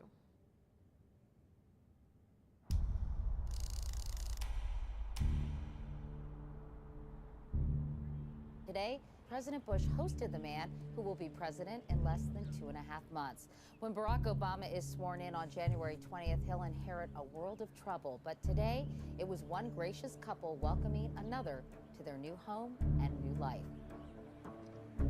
What is the most urgent threat when it comes to security that Barack Obama has to deal with? The most urgent threat that he'll have to deal with is an attack on our homeland. You know, I wish I could report that's not the case, but there's still an enemy out there that would like to inflict damage on America. Taking out bin Laden was both about cutting off the head of the snake of al-Qaeda, but it was also about the closest thing that the United States was going to get to a victory in the war on terror. So when Obama comes into office, he gives a directive to double down on the bin Laden search. What was prepared was a kind of presidential directive to the CIA that's like, I want to do more to get bin Laden. I'm sure you're working on this, but move this up the priority chain, put more people on it, put more resources on it, and importantly, I want regular updates about this.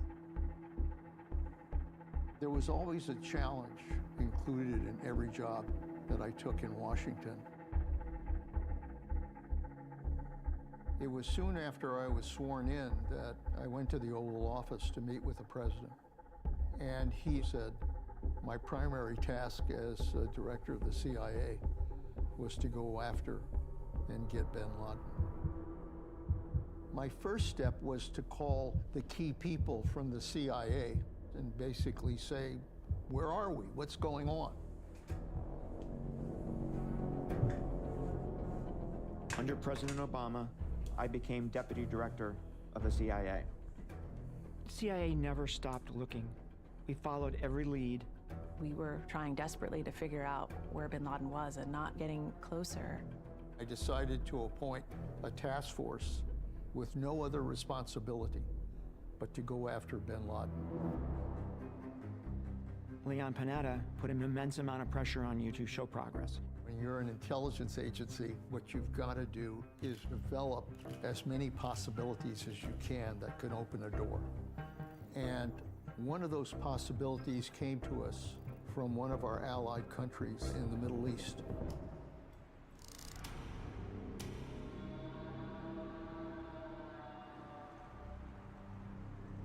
In 2009, the Jordanians had in their custody a physician named al-Balawi. He was arrested because he was espousing the views of a jihadist, the views of al-Qaeda. He had been writing online in support of al-Qaeda's extremism. He saw himself as a violent member of the Mujahideen, someone who was going to fight on behalf of his faith. The Jordanians came to us and said, we think we would be able to turn him and use him as an asset against al-Qaeda. Are you interested? We said, absolutely. His incentive at this point is not being in jail, and if he delivers significant al-Qaeda leaders, significant reward. That resulted in the Jordanians sending him to Afghanistan to penetrate al-Qaeda. The agency has been called risk-averse so many times in the past. There's nothing risk-averse about it. This was a big gamble. And then it was as if he just disappeared into thin air. Into the fog, into the ether. He went dark. Did he just run away? Did they figure out he was a spy and kill him? What happened? A long time goes by. First weeks, then longer.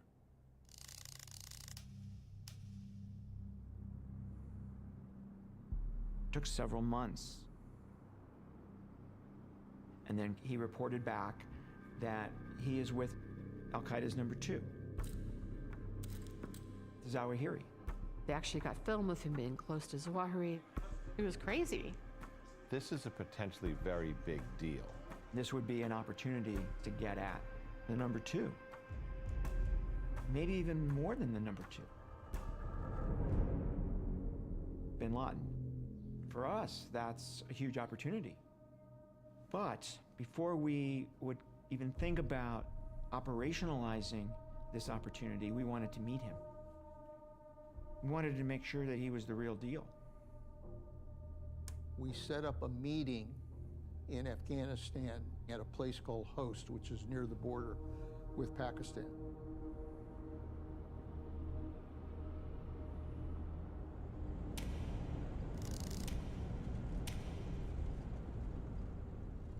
When you develop a source in terrorist groups, that's really hard to do. You're basically asking someone to flip on like their own blood. It's near impossible. You can imagine the thinking of the officers in Coast. A guy who might have access to the number 2 in Al-Qaeda is coming to see you. Do you want to put him through multiple security screenings? Maybe turn him off? Or do you want to welcome him with open arms? Make him feel like one of us?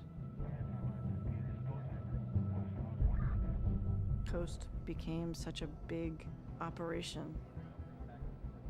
And we were getting so close to a real lead on where bin Laden was. When he came into the base, cars can't just drive up. They're slowed down through checkpoints. You go all the way to the end of the base, and there is a small compound where the core CIA people are going to meet with him privately. He finally got to where our CIA officers were, and they all came out because they'd been waiting for this meeting to greet him. He's considered potentially the golden goose. This guy could bring us to where we've never been able to go before. So they came out to the car.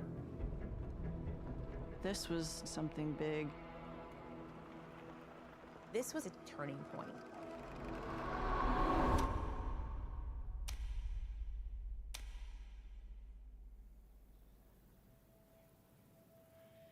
I am Dr. Abu Dujan Khurasani, Jordanian. The Jordanian and the American intelligence services offered me millions of dollars to work with them and spy on Mujahideen here. But Alhamdulillah, I came to the Mujahideen and I told them everything, and we arranged together this attack. We get you, CIA team. Inshallah, we'll come to you through unexpected ways. Look, this is for you. It's not watch. It's detonator. You will be sent to the hell.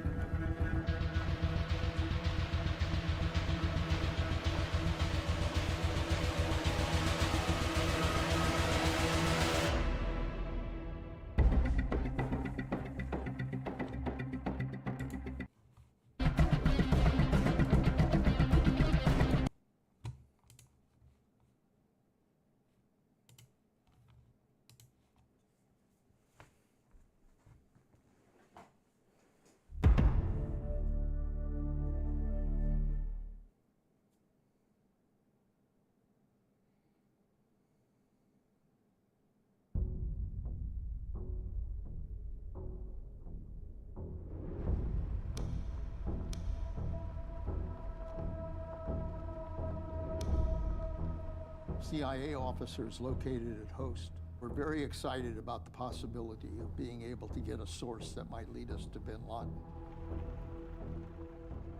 And so he wasn't searched. He was basically waved through. There is the entire CIA team, contractors, special forces, analysts, case officers. They've all come outside to be there for his arrival. This is a potentially very big deal. There is so much tension. He got out on the other side of the car, and our security people went around and said, "Take your hands out of your robes."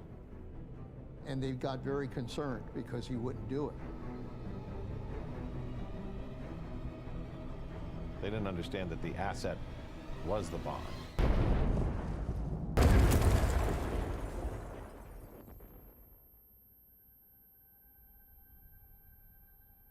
I was sitting on my family room floor, and I get a phone call. She's like, Tracy, there was a big explosion. I was like, what are you talking about? I don't think he even had the TV on, right? Like, I didn't know what had happened. Now to Afghanistan. Tonight, there are startling new facts about the suicide attack that killed 7 CIA officers. The attacker was invited to enter that base, and he was not searched. This is for you. It's not watch. It's detonator. You will be sent to the hell. Here's a man who had never been seen by the Americans, and yet they let him get into this very secure CIA base. Then he is able to explode this device. The flag at CIA headquarters flew at half-staff today for 7 of its own. Director Leon Panetta said they died far from home and close to the enemy. Too close, it turned out. My colleague Jennifer Matthews was the CIA base chief in Host, Afghanistan.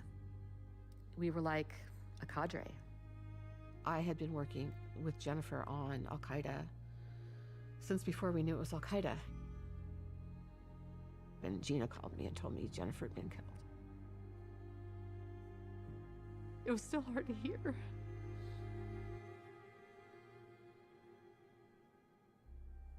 And I remember going to church and the standard prayers and everybody who served in the military. I'm like, what about us?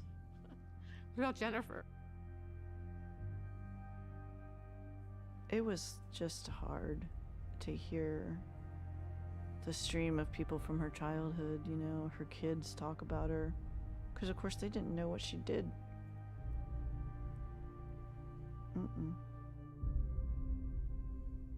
I remember going to the funerals of every single one of the CIA officers. And I noticed that as we were driving in very, very cold weather, I saw a family standing on their front porch with a sign that they were holding that said, "Thank you for keeping us safe." I remember talking to their family members.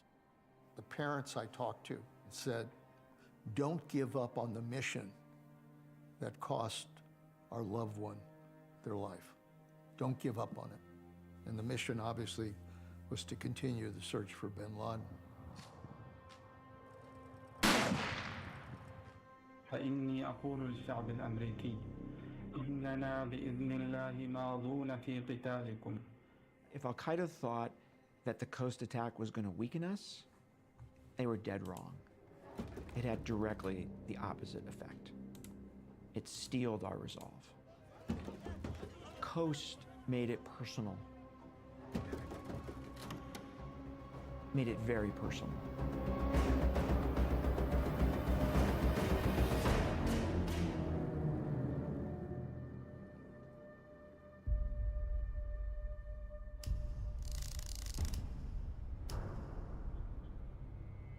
We're getting closer and closer to the 10-year anniversary of 9/11. And there's an increased demand and desire to find bin Laden. Osama bin Laden is still wanted, still continuing to haunt Americans. A $25 million bounty remains hanging over his head. We've supposedly got spies and strike teams all over the place looking for him. How could this guy still be out there? We had our heart broken so many times with all these terrible leads and almost thinking we were there. He's in this location, he's in that location. The military spun up more than once trying to potentially capture him, but it never panned out. House is clear. It was so frustrating. It also begs the question of just how intelligent our intelligence agencies really are. The CIA at that point was under political attack from both parties, really. Isn't it a failure of your administration? You haven't captured him, you don't seem to know where he is. Well, Ed, I think capturing or killing bin Laden would be extremely important to our national security. There was an immense amount of pressure on CIA and the intelligence community as a whole to do more, double down on bin Laden and Al-Qaeda.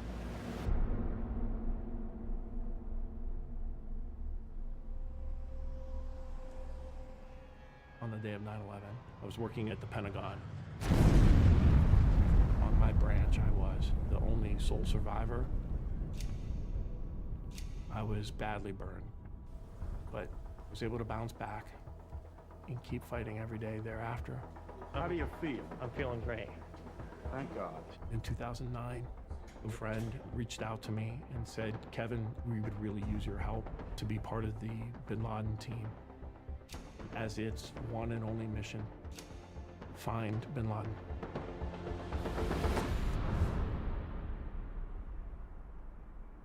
I told my team, every week I want you to come into my office and report to me what you're looking at, what you're finding, what clues do you have, what possible evidence do you have. Where could he have gone if he fled Afghanistan? Where did he go? Is he still alive? I mean, there's all these questions the whole time. And so when he made an appearance on television, it would be analyzed to death. We started focusing on every aspect of Bin Laden's media statements. We would listen to Bin Laden's tapes to see whether or not you could pick up the sound of something that might tell you where he might be located. The sound of a bird or the sound of industry. Is he sending hidden messages? What's in the background that might give away where he might be? We also tried to trace how his videos were delivered to the news. He had to have a way of getting messages in and out of wherever he was.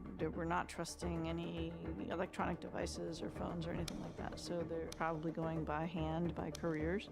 If we could find and locate, track a courier, that would potentially lead us to Bin Laden's location. CIA followed every lead.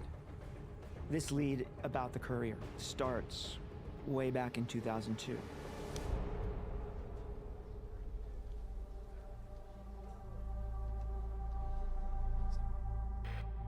We knew that there was an individual who was a trusted Bin Laden courier, and great efforts were taken to identify that name. Detainees provided fake names. Some said there was no courier, and others said there was a courier, but he had retired.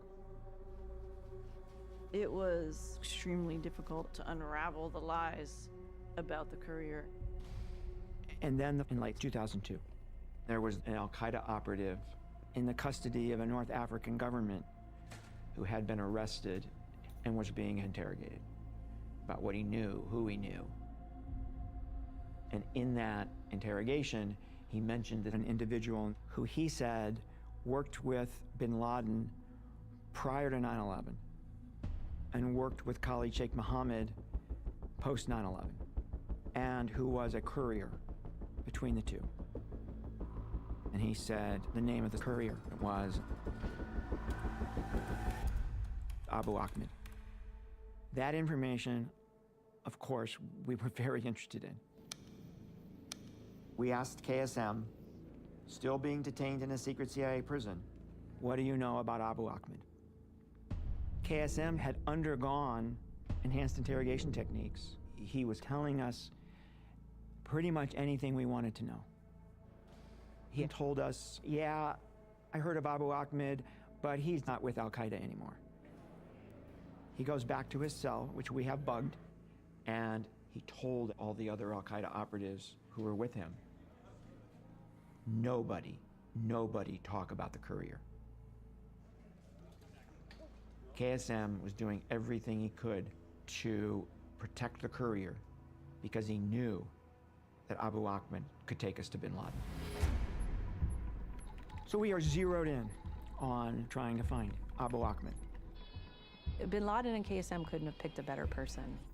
He was exhibiting a lot of good operational security that made it very difficult to find him. Eventually, we figured out he was Kuwaiti. We pursued every possible lead, and we had no idea what he looked like. He was an enigma. It was a long, hard, steady strain to try to determine his pattern of life, his movements, where he would travel to, what type of communications he was using, how he was using those communications. We were worried about making mistakes that would inadvertently tip him off to the fact that we were looking for him. So all of that goes from 2002 to 2010. 8 years to find him on the planet. In the summer of 2010, we had a breakthrough moment. We tracked his phone to a town in Pakistan called Peshawar. And we were able to pick up a phone call. He was talking to somebody who knew him from the past. His friend was asking him, "What are you doing now? I haven't heard from you. I haven't seen you. What are you doing?" And he kept trying to say, I'm staying busy, I'm working. And his friend just didn't give up. He said, "Well, yeah, but what are you doing? What exactly are you doing?" And there was a moment of silence. And then he said, "I'm doing what I did before." Immediately, the friend said, "Then go with Allah." It was clear that what he had done before is to work for bin Laden. We needed to have human intelligence on the ground. People think about intelligence work as analysts reading reports. I mean the people on the street. As a task force commander, I was based in Kabul, and then I had places all over the region. We need intelligence that validated all the information. What do we think we know? What do we know we don't know? What do we see?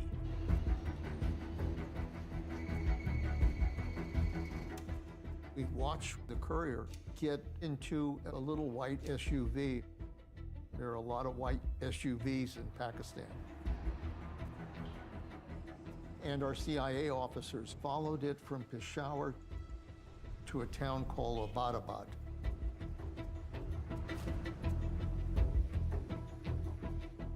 Finally, the vehicle pulled into this large house.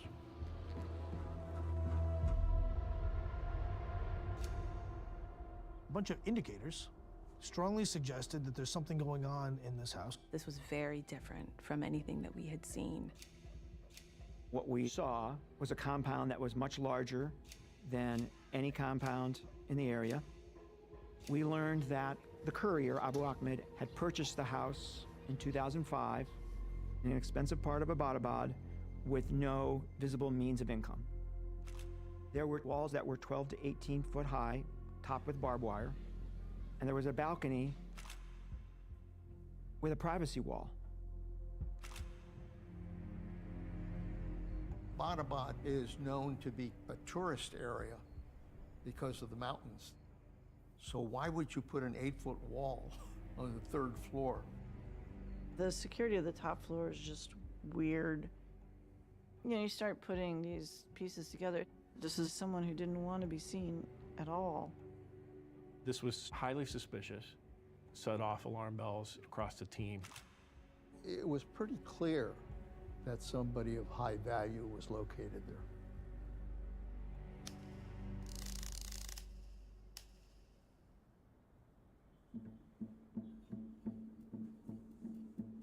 I immediately went to the President of the United States and briefed him on what we had found.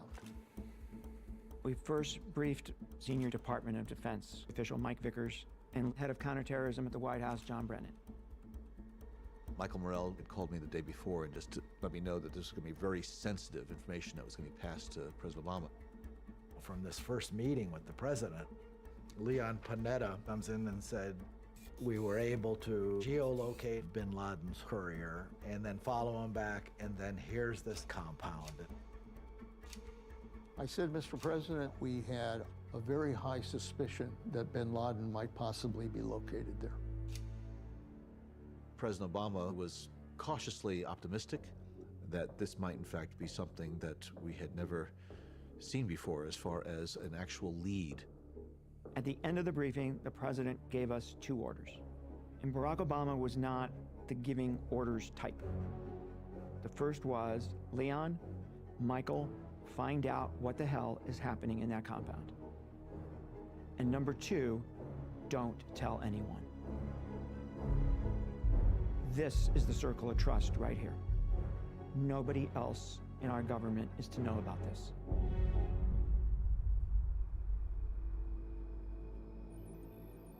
We began constant surveillance, looking at everything that went on in that compound. It's very difficult to get intelligence.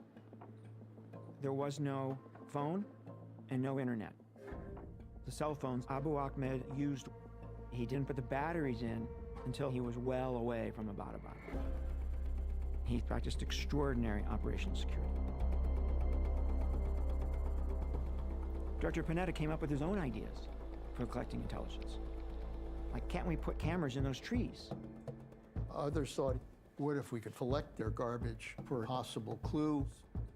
But they would never allow their garbage to be taken out. They basically burned their garbage.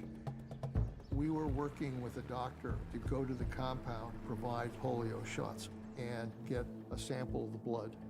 Our hope was to be able to use that to verify that it was bin Laden's family. The couriers refused to allow them to come in. Over time, we began seeing women and children coming in and out of the compound.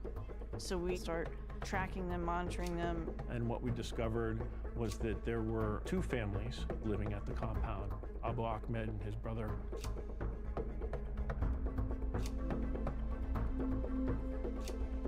But when we looked very closely at the satellite photography, we learned that there's a third family in the house. It never leaves the compound. The children did not go to school, unlike all the other kids in this particular part of Pakistan. We identified, by looking at the clothesline, how many members of the family were living there. We did have enough of a count of children and the adults to create a high degree of suspicion on who this third family might be.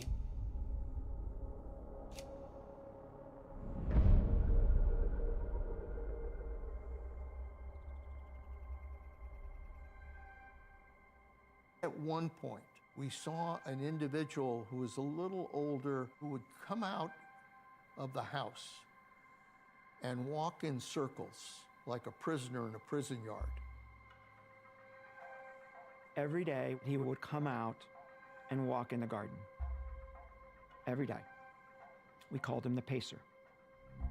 Using what's called mensuration, we see a person, the sun is shining this way, it casts a shadow, measure the size of the shadow, figure out the precise height of whatever's making the shadow. And the precise height was about the same height as Osama bin Laden. Literally, the hair on the back of my neck stood up. Oh my God, we may have found him. I had seen many of the other leads to bin Laden. They were nothing in terms of the same caliber of this one. I remember saying, for goodness sakes, this could be bin Laden. Do whatever you need to do in order to give me a facial. And they said, you know, it's very difficult to do, Director. We've got 18-foot walls on one side, 12-foot walls on another side. We can't get a good shot. And I remember saying to them, you know, I've seen movies where the CIA can do this. And we laughed. Everyone laughed. But they weren't able to get a clear picture. Director Panetta puts an immense amount of pressure on the Counterterrorism Center to learn more. One day, I was asked to come to the bin Laden unit at the CIA and give a briefing on interviewing Osama bin Laden. And I'm like, it's kind of an old story, but okay. I did the bin Laden interview in 1998, and it was the only interview I've ever done in my lifetime that kept getting bigger afterwards. Now I'm sat down with the CIA going through the footage.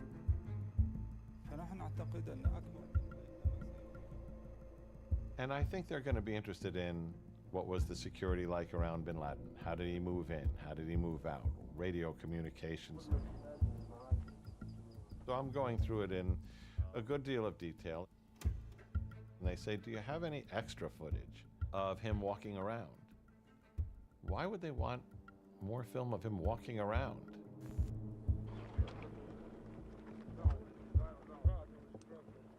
I had no idea at the time But it turns out that they wanted footage to determine if the gait, the slight limp, the posture of the pacer matched bin Laden's walk from the closest footage that anybody had of him walking, which was him coming to that meeting with me in 1998 for comparison. But I had no idea about that.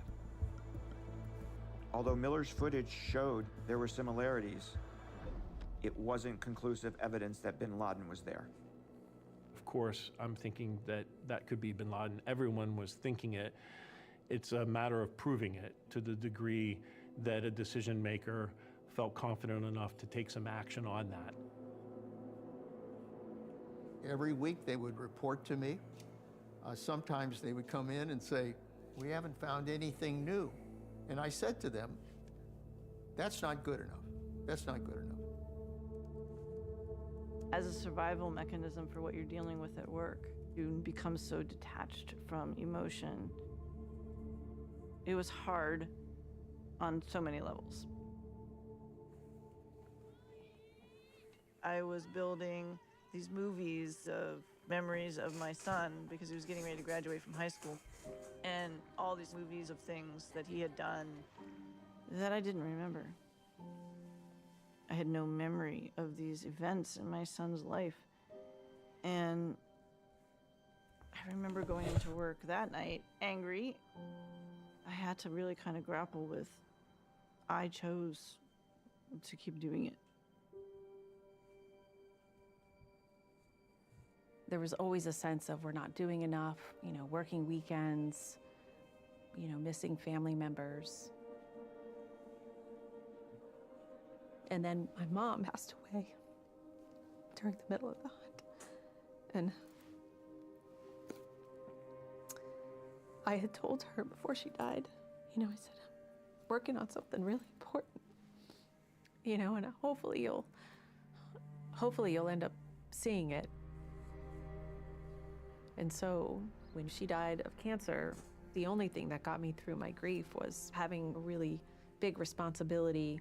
I knew we were making progress, but I was obsessed with building the intelligence case that bin Laden was in that compound. At that point, the chances of being able to acquire 100% certainty that he was there were extremely unlikely. There was also the fear that bin Laden could realize that he'd been discovered. Bin Laden could leave that compound at any moment, and so it was too much of a risk to continue to collect.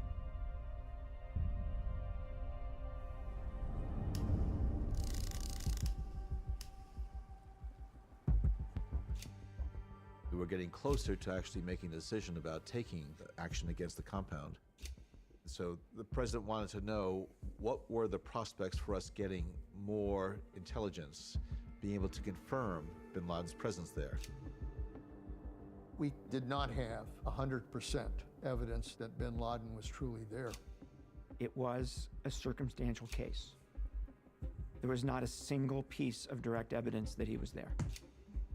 I said, Mr. President, you need to know that the case that Saddam had weapons of mass destruction is stronger than the case that bin Laden is at Abbottabad. You could have heard a pin drop in that room. This is a major national security decision.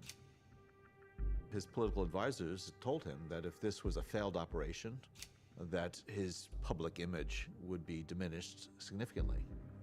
So that to me was the greatest political risk, is an operation that could kill a bunch of US service members.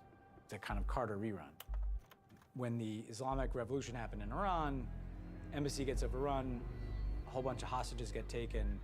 President Carter ordered the helicopters into Iran to rescue the hostages, and they crashed in the desert. And a lot of people died, and just made him look weak. It made the US look weak. The Carter comparison was like, this is a botched operation the year before an election. Carter didn't get reelected.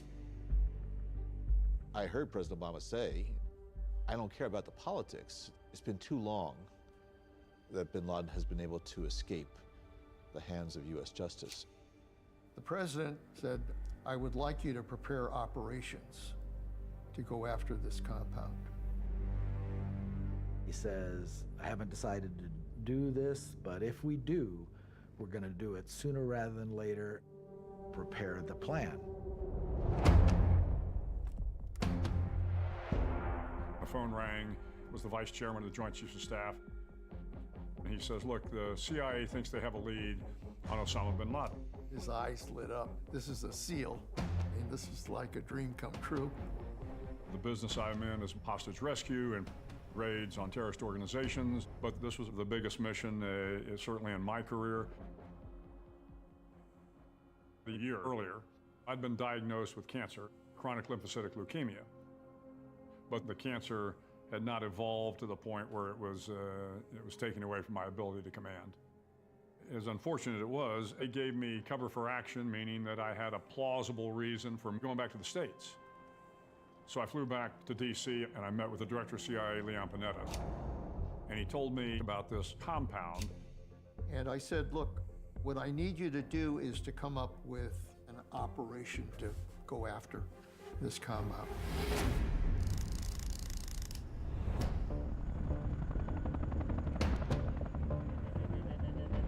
We're going to pick the best people to do the job for the United States of America. We're going to bring the SEALs in for the mission. SEAL Team 6 is the Tier 1 unit in the Navy. First, we had SEAL Team 1, SEAL Team 2, and then around 1980, Commander Richard Marcinko commissioned SEAL Team 6. And the reason he named it 6 is because he knew the Russians would say, there's SEAL Team 1, SEAL Team 2, and there's SEAL Team 6. Where the hell are 3, 4, and 5? Which is good counterintelligence, right? And the way that I say it is, it's not just a hat rack, my friend, we're thinking. We just gotten back from Afghanistan, and we're in Miami, Florida, to do some diving and get a little bit of liberty so we can hang out with the boys on the beach.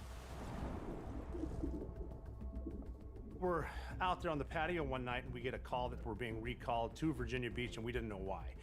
It was disappointing because the spin-ups never turn into anything. You just get briefed on a bunch of nonsense that doesn't have anything to do with me, and it sucks, man. We've been looking forward to Miami since I was in Jalalabad. When I first brought them in, I brought them in off leave, and I could tell from their body language they weren't happy about this. They thought they were involved in an exercise. We pulled up to a spot that was unimpressive. It was like a small schoolhouse, a one-story building, armed guard outside. We go in and sit down, and it's simply set up like a classroom. Like there's some whiteboards. We brought them into the briefing room. The CIA briefer comes out, and he explains to them that they're going to have to sign these non-disclosure agreements, which again wasn't unusual because we did some pretty sensitive training. When the officer for the CA stood up there and I heard her say the word Abbottabad, and I'd never heard of the city of Abbottabad. It almost gives me goosebumps right now. Like, this is a city in a different country you've never heard of. And then the commanding officer of SEAL Team 6 walked up as nonchalant as ever and just said, gentlemen, we're going after Osama bin Laden. This target is Osama bin Laden, most wanted terrorist in the history of the world.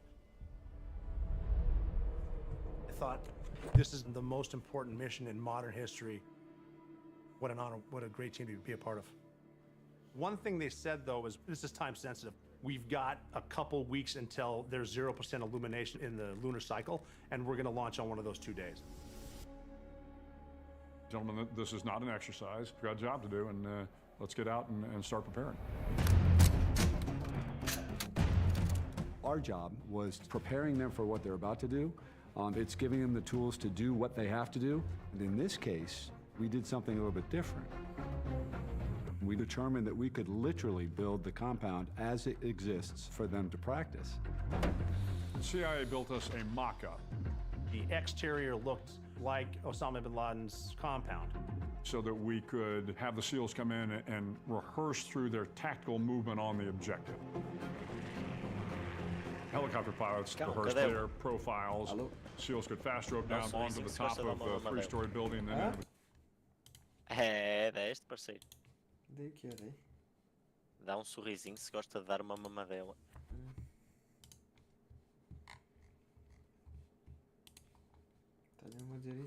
Courtyard.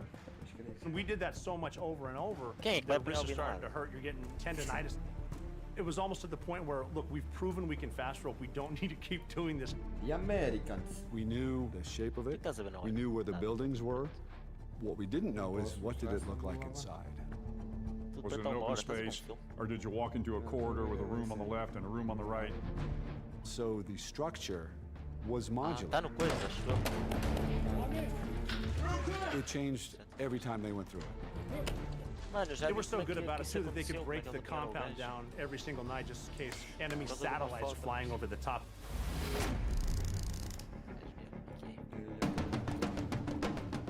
The number of times foto they baixo. did their training, numbers over Opa, já, porque não sou mais para estar a gravar.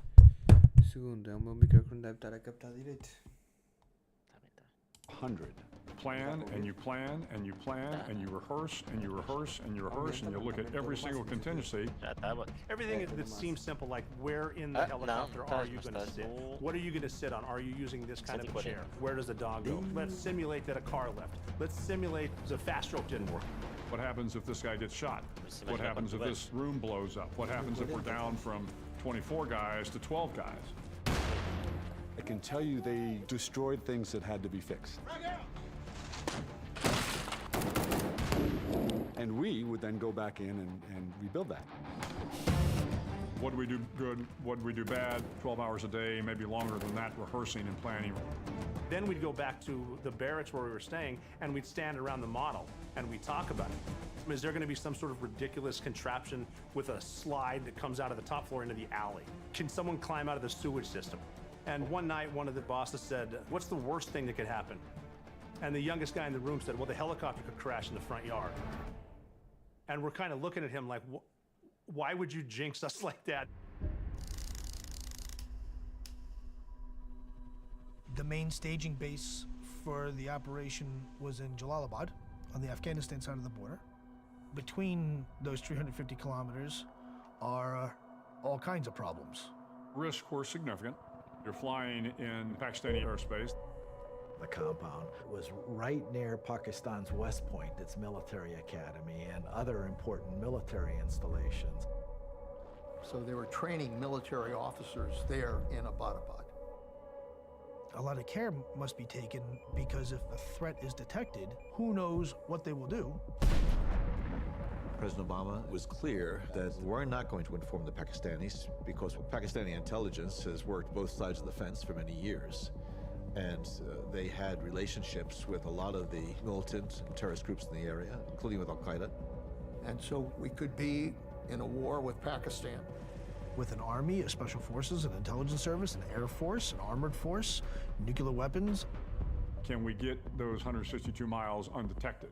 So we'd take a look at where all the Pakistani radar systems are, what the swath of the radar looks like, and you're going to try to avoid that. There were so many variables flying into Pakistan, everything from getting shot down on the way in to getting shot down on the way out. Even joking around, I remember talking to guys like, look, we need to take this more serious because this is a one-way mission. We're not coming back from this. This is the last mission we're gonna do. And then we walked around a corner in a hangar and we saw these helicopters and We had 2 classified forms of helicopters that were harder to detect by radar. we were kind of laughing. I remember the conversation was, well, our chances of surviving increased just now because, you know, we didn't know we were going to war on Transformers. This would be the first mission with these new helicopters. I'm not sure how much testing they had done, but we knew we had some serious technology. All these operations are very scary. It's why we bring machine guns. It's very high risk, it's extremely dangerous, and it has to work.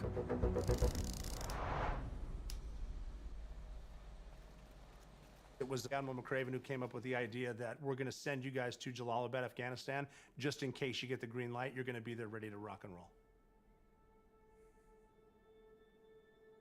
It was always hard to say goodbye to the kids. And unfortunately, being at SEAL Team 6, that was something we were used to.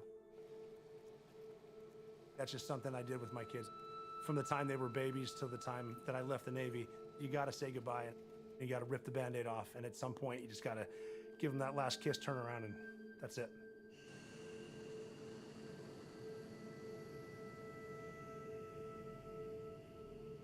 Did they know you were saying goodbye and you may not come back? Well, they were smart enough to know, and they had friends that their dads never did come home, so they knew.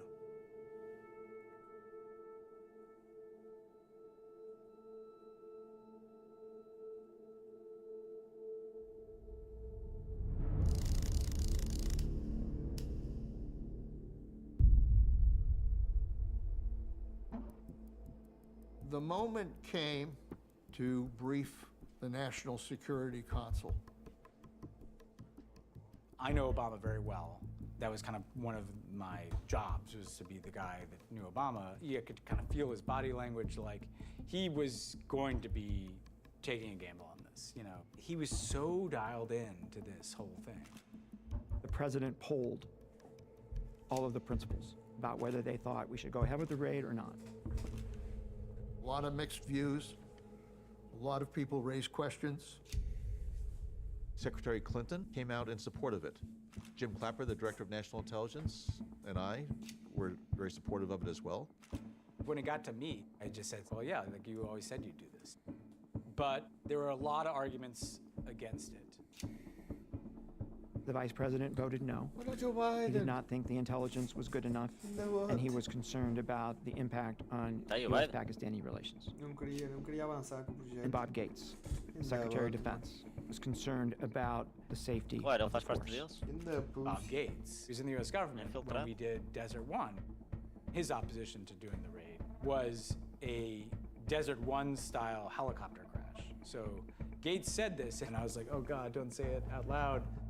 Because what if that happened and then these meetings all get out, right? Look, I'm here talking to you, like, you know, it would have gotten out that, you know, someone raised this and, oh my God, you know, Obama ignored it. The president listened to all of that, but said, let me take it into consideration. President Obama said that he would make a final decision and wanted to think about it more overnight.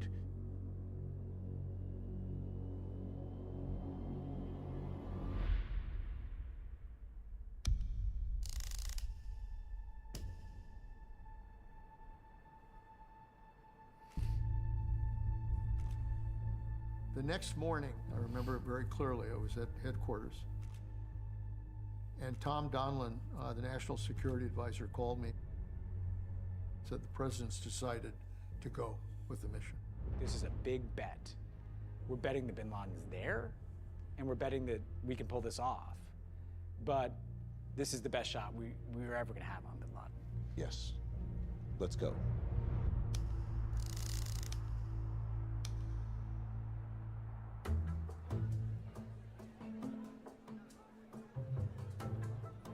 "24 hours before the raid itself, there was a major event in Washington, the White House Correspondents' Dinner. And so we all decided that we would show up, otherwise if we didn't, questions would be raised. Going to the White House Correspondents' Dinner that night was one of the strangest experiences of my life. The President of the United States. People who were involved in this, from the president on down, understood the importance of secrecy. And so the Correspondents' Dinner, I think, was in some respects a good cover because it was business as usual. It's wonderful to be here at the White House Correspondents' Dinner. What a week. It was difficult. I had tremendous respect for his ability to basically play the part of President of the United States. It's good to be back with so many esteemed guests, essential government employees, non-essential government employees. You know who you are. And then a comedian got up and made jokes about the bin Laden issue. People think bin Laden is hiding in the Hindu Kush, but did you know that every day from 4 to 5 he hosts a show on C-SPAN? Everybody laughed. And we all kind of deep down thought, if only you knew what I knew and what was going to happen the next day. The most classified operation in the last 20 years. Thank you and good night.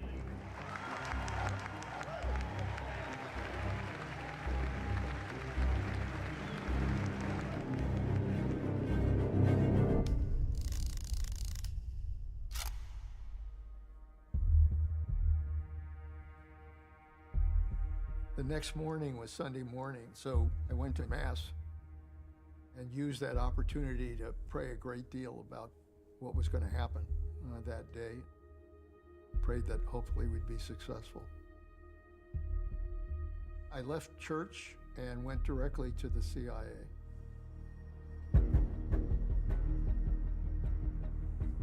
The day of the raid, it's time. A lot of the preparations in the counterterrorism center in the United States were made in silence. We were all on edge. My role for this was to be a communication relay. Tina was in the cubicle next to me. I didn't sleep the night before. It was tremendous pressure. It was the first time that I felt a shade of doubt. Having worked this lead and we're now sending troops potentially in harm's way, all of us felt a responsibility. It all became much more real. We were either going to have an incredible success or a horrible failure. The SEALs were family men. My job was to make sure I put them in a position to be successful, and that's all I was worried about. We'd done the things with the wills, with the powers of attorney to make sure your family's taken care of in the event you die. But this mission is one where we're probably not going to make it, so I need to handwrite letters to everyone. And I remember handwriting letters to my kids, and it was more of, I'm sorry that I wasn't there for this, with tears hitting the page.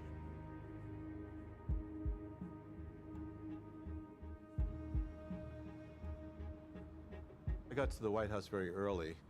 During the weekend, you will have individuals coming in for tours. But we canceled each of them because it would have sparked a lot of concern if people walking through the halls saw a lot of senior officials coming in on a Sunday. Many of us convened in the White House Situation Room early. You're anxious, you're worried, you're nervous. It really had the feel of a command center. Obama's sitting at the head of the table. Then he's got basically his senior cabinet level people sitting around the table, Bob Gates, Hillary Clinton. You had Leon Panetta on one screen. He's at the CIA in kind of their version of a situation room with a bunch of people. And then on the other screen is Admiral McRaven, who's in Jalalabad. There was tremendous anticipation. Commander-in-Chief, he's the one who gave the order. He's the one who had most on the line. There's a look on his face, it is like really intense. But you could tell he was a little nervous too.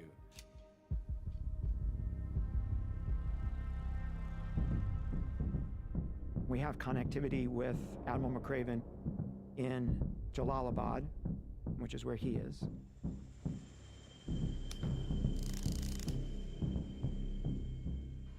I didn't get a whole lot of sleep before the mission. This was going to be a potentially historic moment. I just didn't want anything to go wrong. I told the guys, okay, we got a job to do, let's go get the job done. Bin Laden's code name is Geronimo. That was agreed to in advance. There is so much tension that something could go wrong. And what if bin Laden is not there? I remember the call out that the helos were launched and thinking, here we go.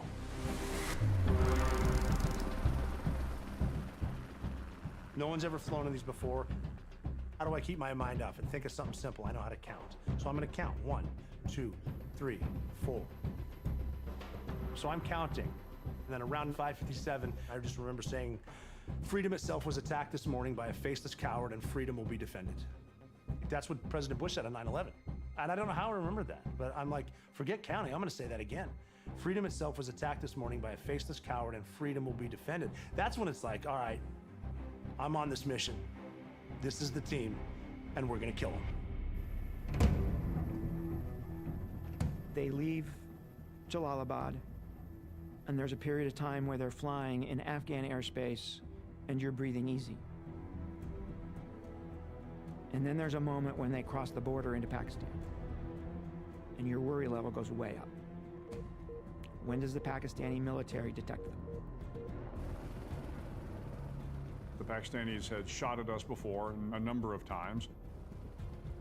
So there was no doubt in my mind that if the Pakistanis picked up the helicopters and they thought it was a U.S. force coming in, they would engage us. It was so tense. We were listening very closely to see if there's any indication that they've been detected. And now we're at a point where this is where we find out if the technology works.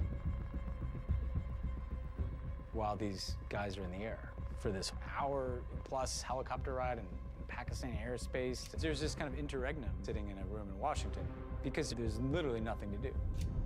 So Obama takes a break. It says, like, I'm gonna go upstairs, let me know when I need to come back, basically. He goes up there to play cards. He compulsively played spades when he was nervous or just needed to distract himself. We're all just kind of sitting around, and we started to just chat about 9/11. People standing up, drinking coffee, like, yeah, this is what I was doing. And there was this natural reversion to that day. You realize that we were all somehow there because of bin Laden. And then Obama comes back, and right across the hall, there's a small conference room with a general monitoring this operation. And Obama, he goes in there, and so then everybody kind of starts to fill in to this tiny little conference room. And McRaven basically just starts narrating. He's the voice of God for this whole operation. A real anxious moment was about 2 minutes out from the target. That was a huge point of vulnerability because Pakistani West Point was in close proximity, and it was a couple of miles from the major infantry battalion, so we could have hundreds of soldiers attack the SEALs. We would be surrounded by Pakistanis. The president was very clear that if you get in that situation, be prepared to fight your way out. We didn't want to have some type of hostage situation of our forces being held by the Pakistanis. The aircrew guy reaches over and he opens the door. We're looking out the window 2 minutes away from bin Laden's house, and we're not in a training area anymore. This place has electricity. We're in a resort part of Pakistan. The perfect plan is they're gonna hover, we're gonna drop guys off, my team's going to the roof, and we're gonna hit them like this. That's the perfect plan, and that's when all hell broke loose.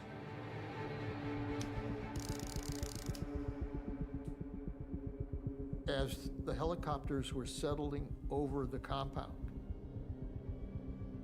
one of the helicopters, it kind of quivered. It falls hard. It crashes. It's that moment when your stomach comes up to your mouth. I was only a few feet away from Obama. He had this look of profound shock and concern.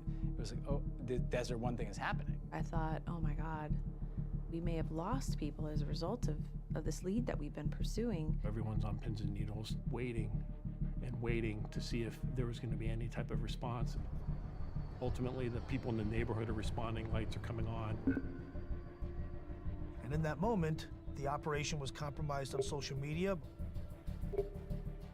A lot of people knew a helicopter crashed. They didn't know it was an American helicopter that crashed. They assumed it to be a Pakistani helicopter.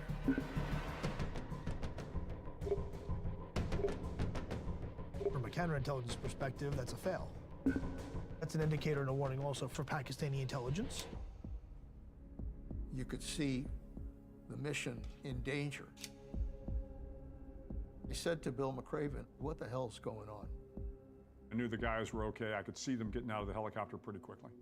But what happened was when the helicopter came in, the down blast from that helicopter hit that 18-foot high wall and created a vortex, and the helicopter lost lift, swings over, and then hard lands into the animal pen. Bill didn't miss a beat. He said, I've called in a backup helicopter. We're going to breach through the walls. We're going to continue the mission. And I said, God bless you. Let's do it. The guys moved from the downed helicopter. Second helicopter comes in immediately after that. I didn't know the first helicopter had an issue. My team is supposed to drop some guys off, and then my team's going to the rooftop. So we drop our guys off, just like in training. We lift up and then go right back down. The second helicopter, the pilot didn't know exactly what had happened. So to be cautious, he didn't know whether they had taken gunfire. So he lands outside the compound. And so the pilot is telling us to get out. Well, now the guys aren't anywhere where they're supposed to be, based on plan A. I'm supposed to be on the roof.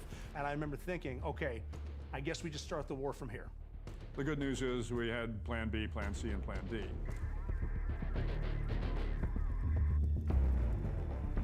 Now they're trying to get into the compound. On the outside wall, there was what appeared to be a door. So as I'm watching, a demolition charge goes against the door. See the explosion, but they're not moving. Turns out there is a false door on this 4-foot concrete wall. He looked back and goes, all right, failed breach, this is bad. And I said, no, this is good. That's a fake door. Nobody does that. He's in there. We know that the carport off to our right, that definitely opens because we've seen the cars come in and out. We'll just go blow that door. So I came over the radio, failed breach, northeast corner, we're gonna blast the carport. And somebody said, no, no, no, don't blast it, we'll open it. And so the door opens, and a glove came out with the thumb that I recognize. We walk in there. Then within a few minutes, everybody is inside the main area of the compound. It's dark, guys got night vision goggles on. Clearly the adrenaline is pumping. You could see their laser target designators on their guns. You could see them moving. You could see the guys sweeping the compound looking for threats. And then, I could see guys enter the 3-story building. And then that's all I could see.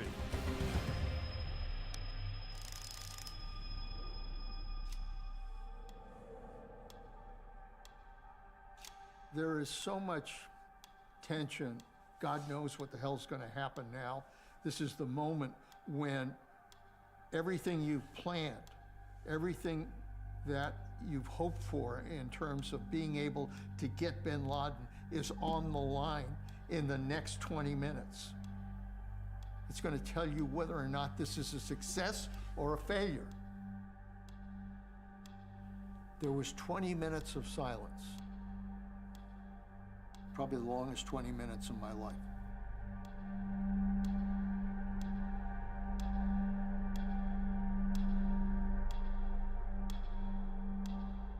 During those 20 minutes, the SEALs on the ground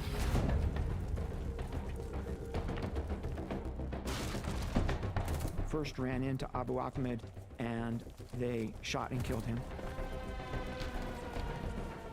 So then we get in this house, on the first floor, and one of my guys shot one of the couriers and his wife.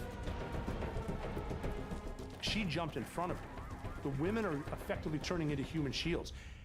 That's another indicator. He's here.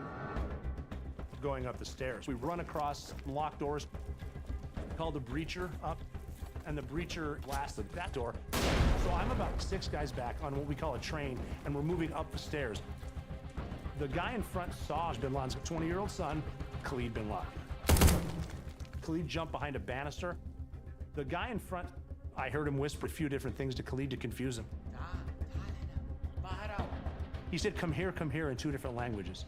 And to confuse Khalid, Khalid kind of came out. And then he shot him and killed him. So we're on the 2nd floor and we want to go to the 3rd floor. And that's where bin Laden's going to be. But we need to clear that 2nd floor before we start moving. The guys start to peel off. So they're all moving out in front of me. And now I'm the last guy, which turns me into the number 2 man. So the 1 man's job is to point up the stairs. The 2 man's job is to tell him when we have enough guys. I want 4 guys. And I'm looking around. We had 23 dudes on the ground, several different houses, several different stories. You're gonna run out of guys, and we just did it. We were down to 2 guys. There's a curtain above these stairs to the 3rd floor, and there are people moving behind it, and the number 1 man can see him. He's like, these could be suicide bombers, but we can beat them. But we gotta go now.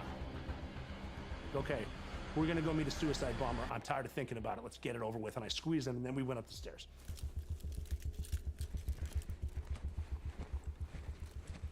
So we went up to the top of the stairs, and the number one man opened this curtain.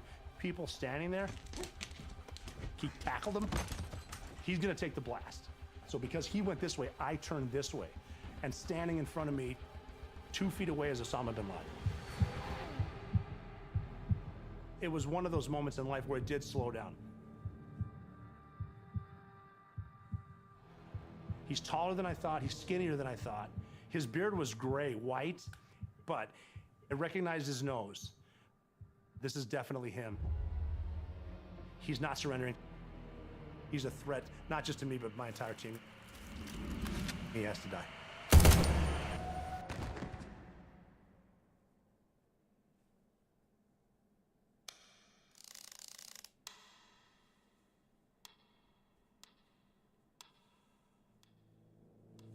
As time went by, it was so tense. We were waiting and waiting to hear any type of response. There was hushed silence, waiting to hear. In some respects, it reminded me of a waiting room of a hospital when somebody is going to give birth. You know, you're anticipating, you're worried. It was a long 19 minutes. And then I get the call from the ground force commander. The ground force commander went over his radio and said, "Forgotten country, Geronimo, Geronimo, Geronimo." We got him. We know that means Osama bin Laden has been killed by U.S. forces. It's like, holy shit. And like, like nobody really says anything. There was no applauding. It was a very, very silent room. The silence is broken by Obama, who didn't move from this chair. And he just says, you know, we got him. When I heard that, tears welled in my eyes. And I looked over at my colleague who was up there with me. We just looked at each other. Hearing that inside the space was surreal. For me, there was some closure there. Justice delayed, not denied. Justice delayed, not denied. We got him. I thought, oh my God, you know, this is it. I hoped that my mom knew wherever she was. It was just a real sense of relief after a decade of effort to get bin Laden. Events that day are forever etched in my mind. It was emotional, but it only lasted for a couple seconds. Because in the heat of that moment, we were still focused on the SEALs and the helicopters getting back safely. Obama still looked pretty stressed out. And he stood up and he said, "I want you to tell me the minute they're out of Pakistani airspace." The mission wasn't over because we still had to get the guys out of Pakistan and back to Afghanistan. No one takes a deep breath until these things are done. I'm standing there and look over bin Laden's body's right there. One of my guys comes up to me and he goes, "You good?" And I said, Tchauzinho. Tchauzão, abraço, Rui. Até segunda-feira. É isso. Ou terça. É isso. O quarto. Tá? Tá. Tchauzinho, Ah, está tchauzinho, bem. boa noite. Tchauzinho, tchauzinho. Tchau, tchau.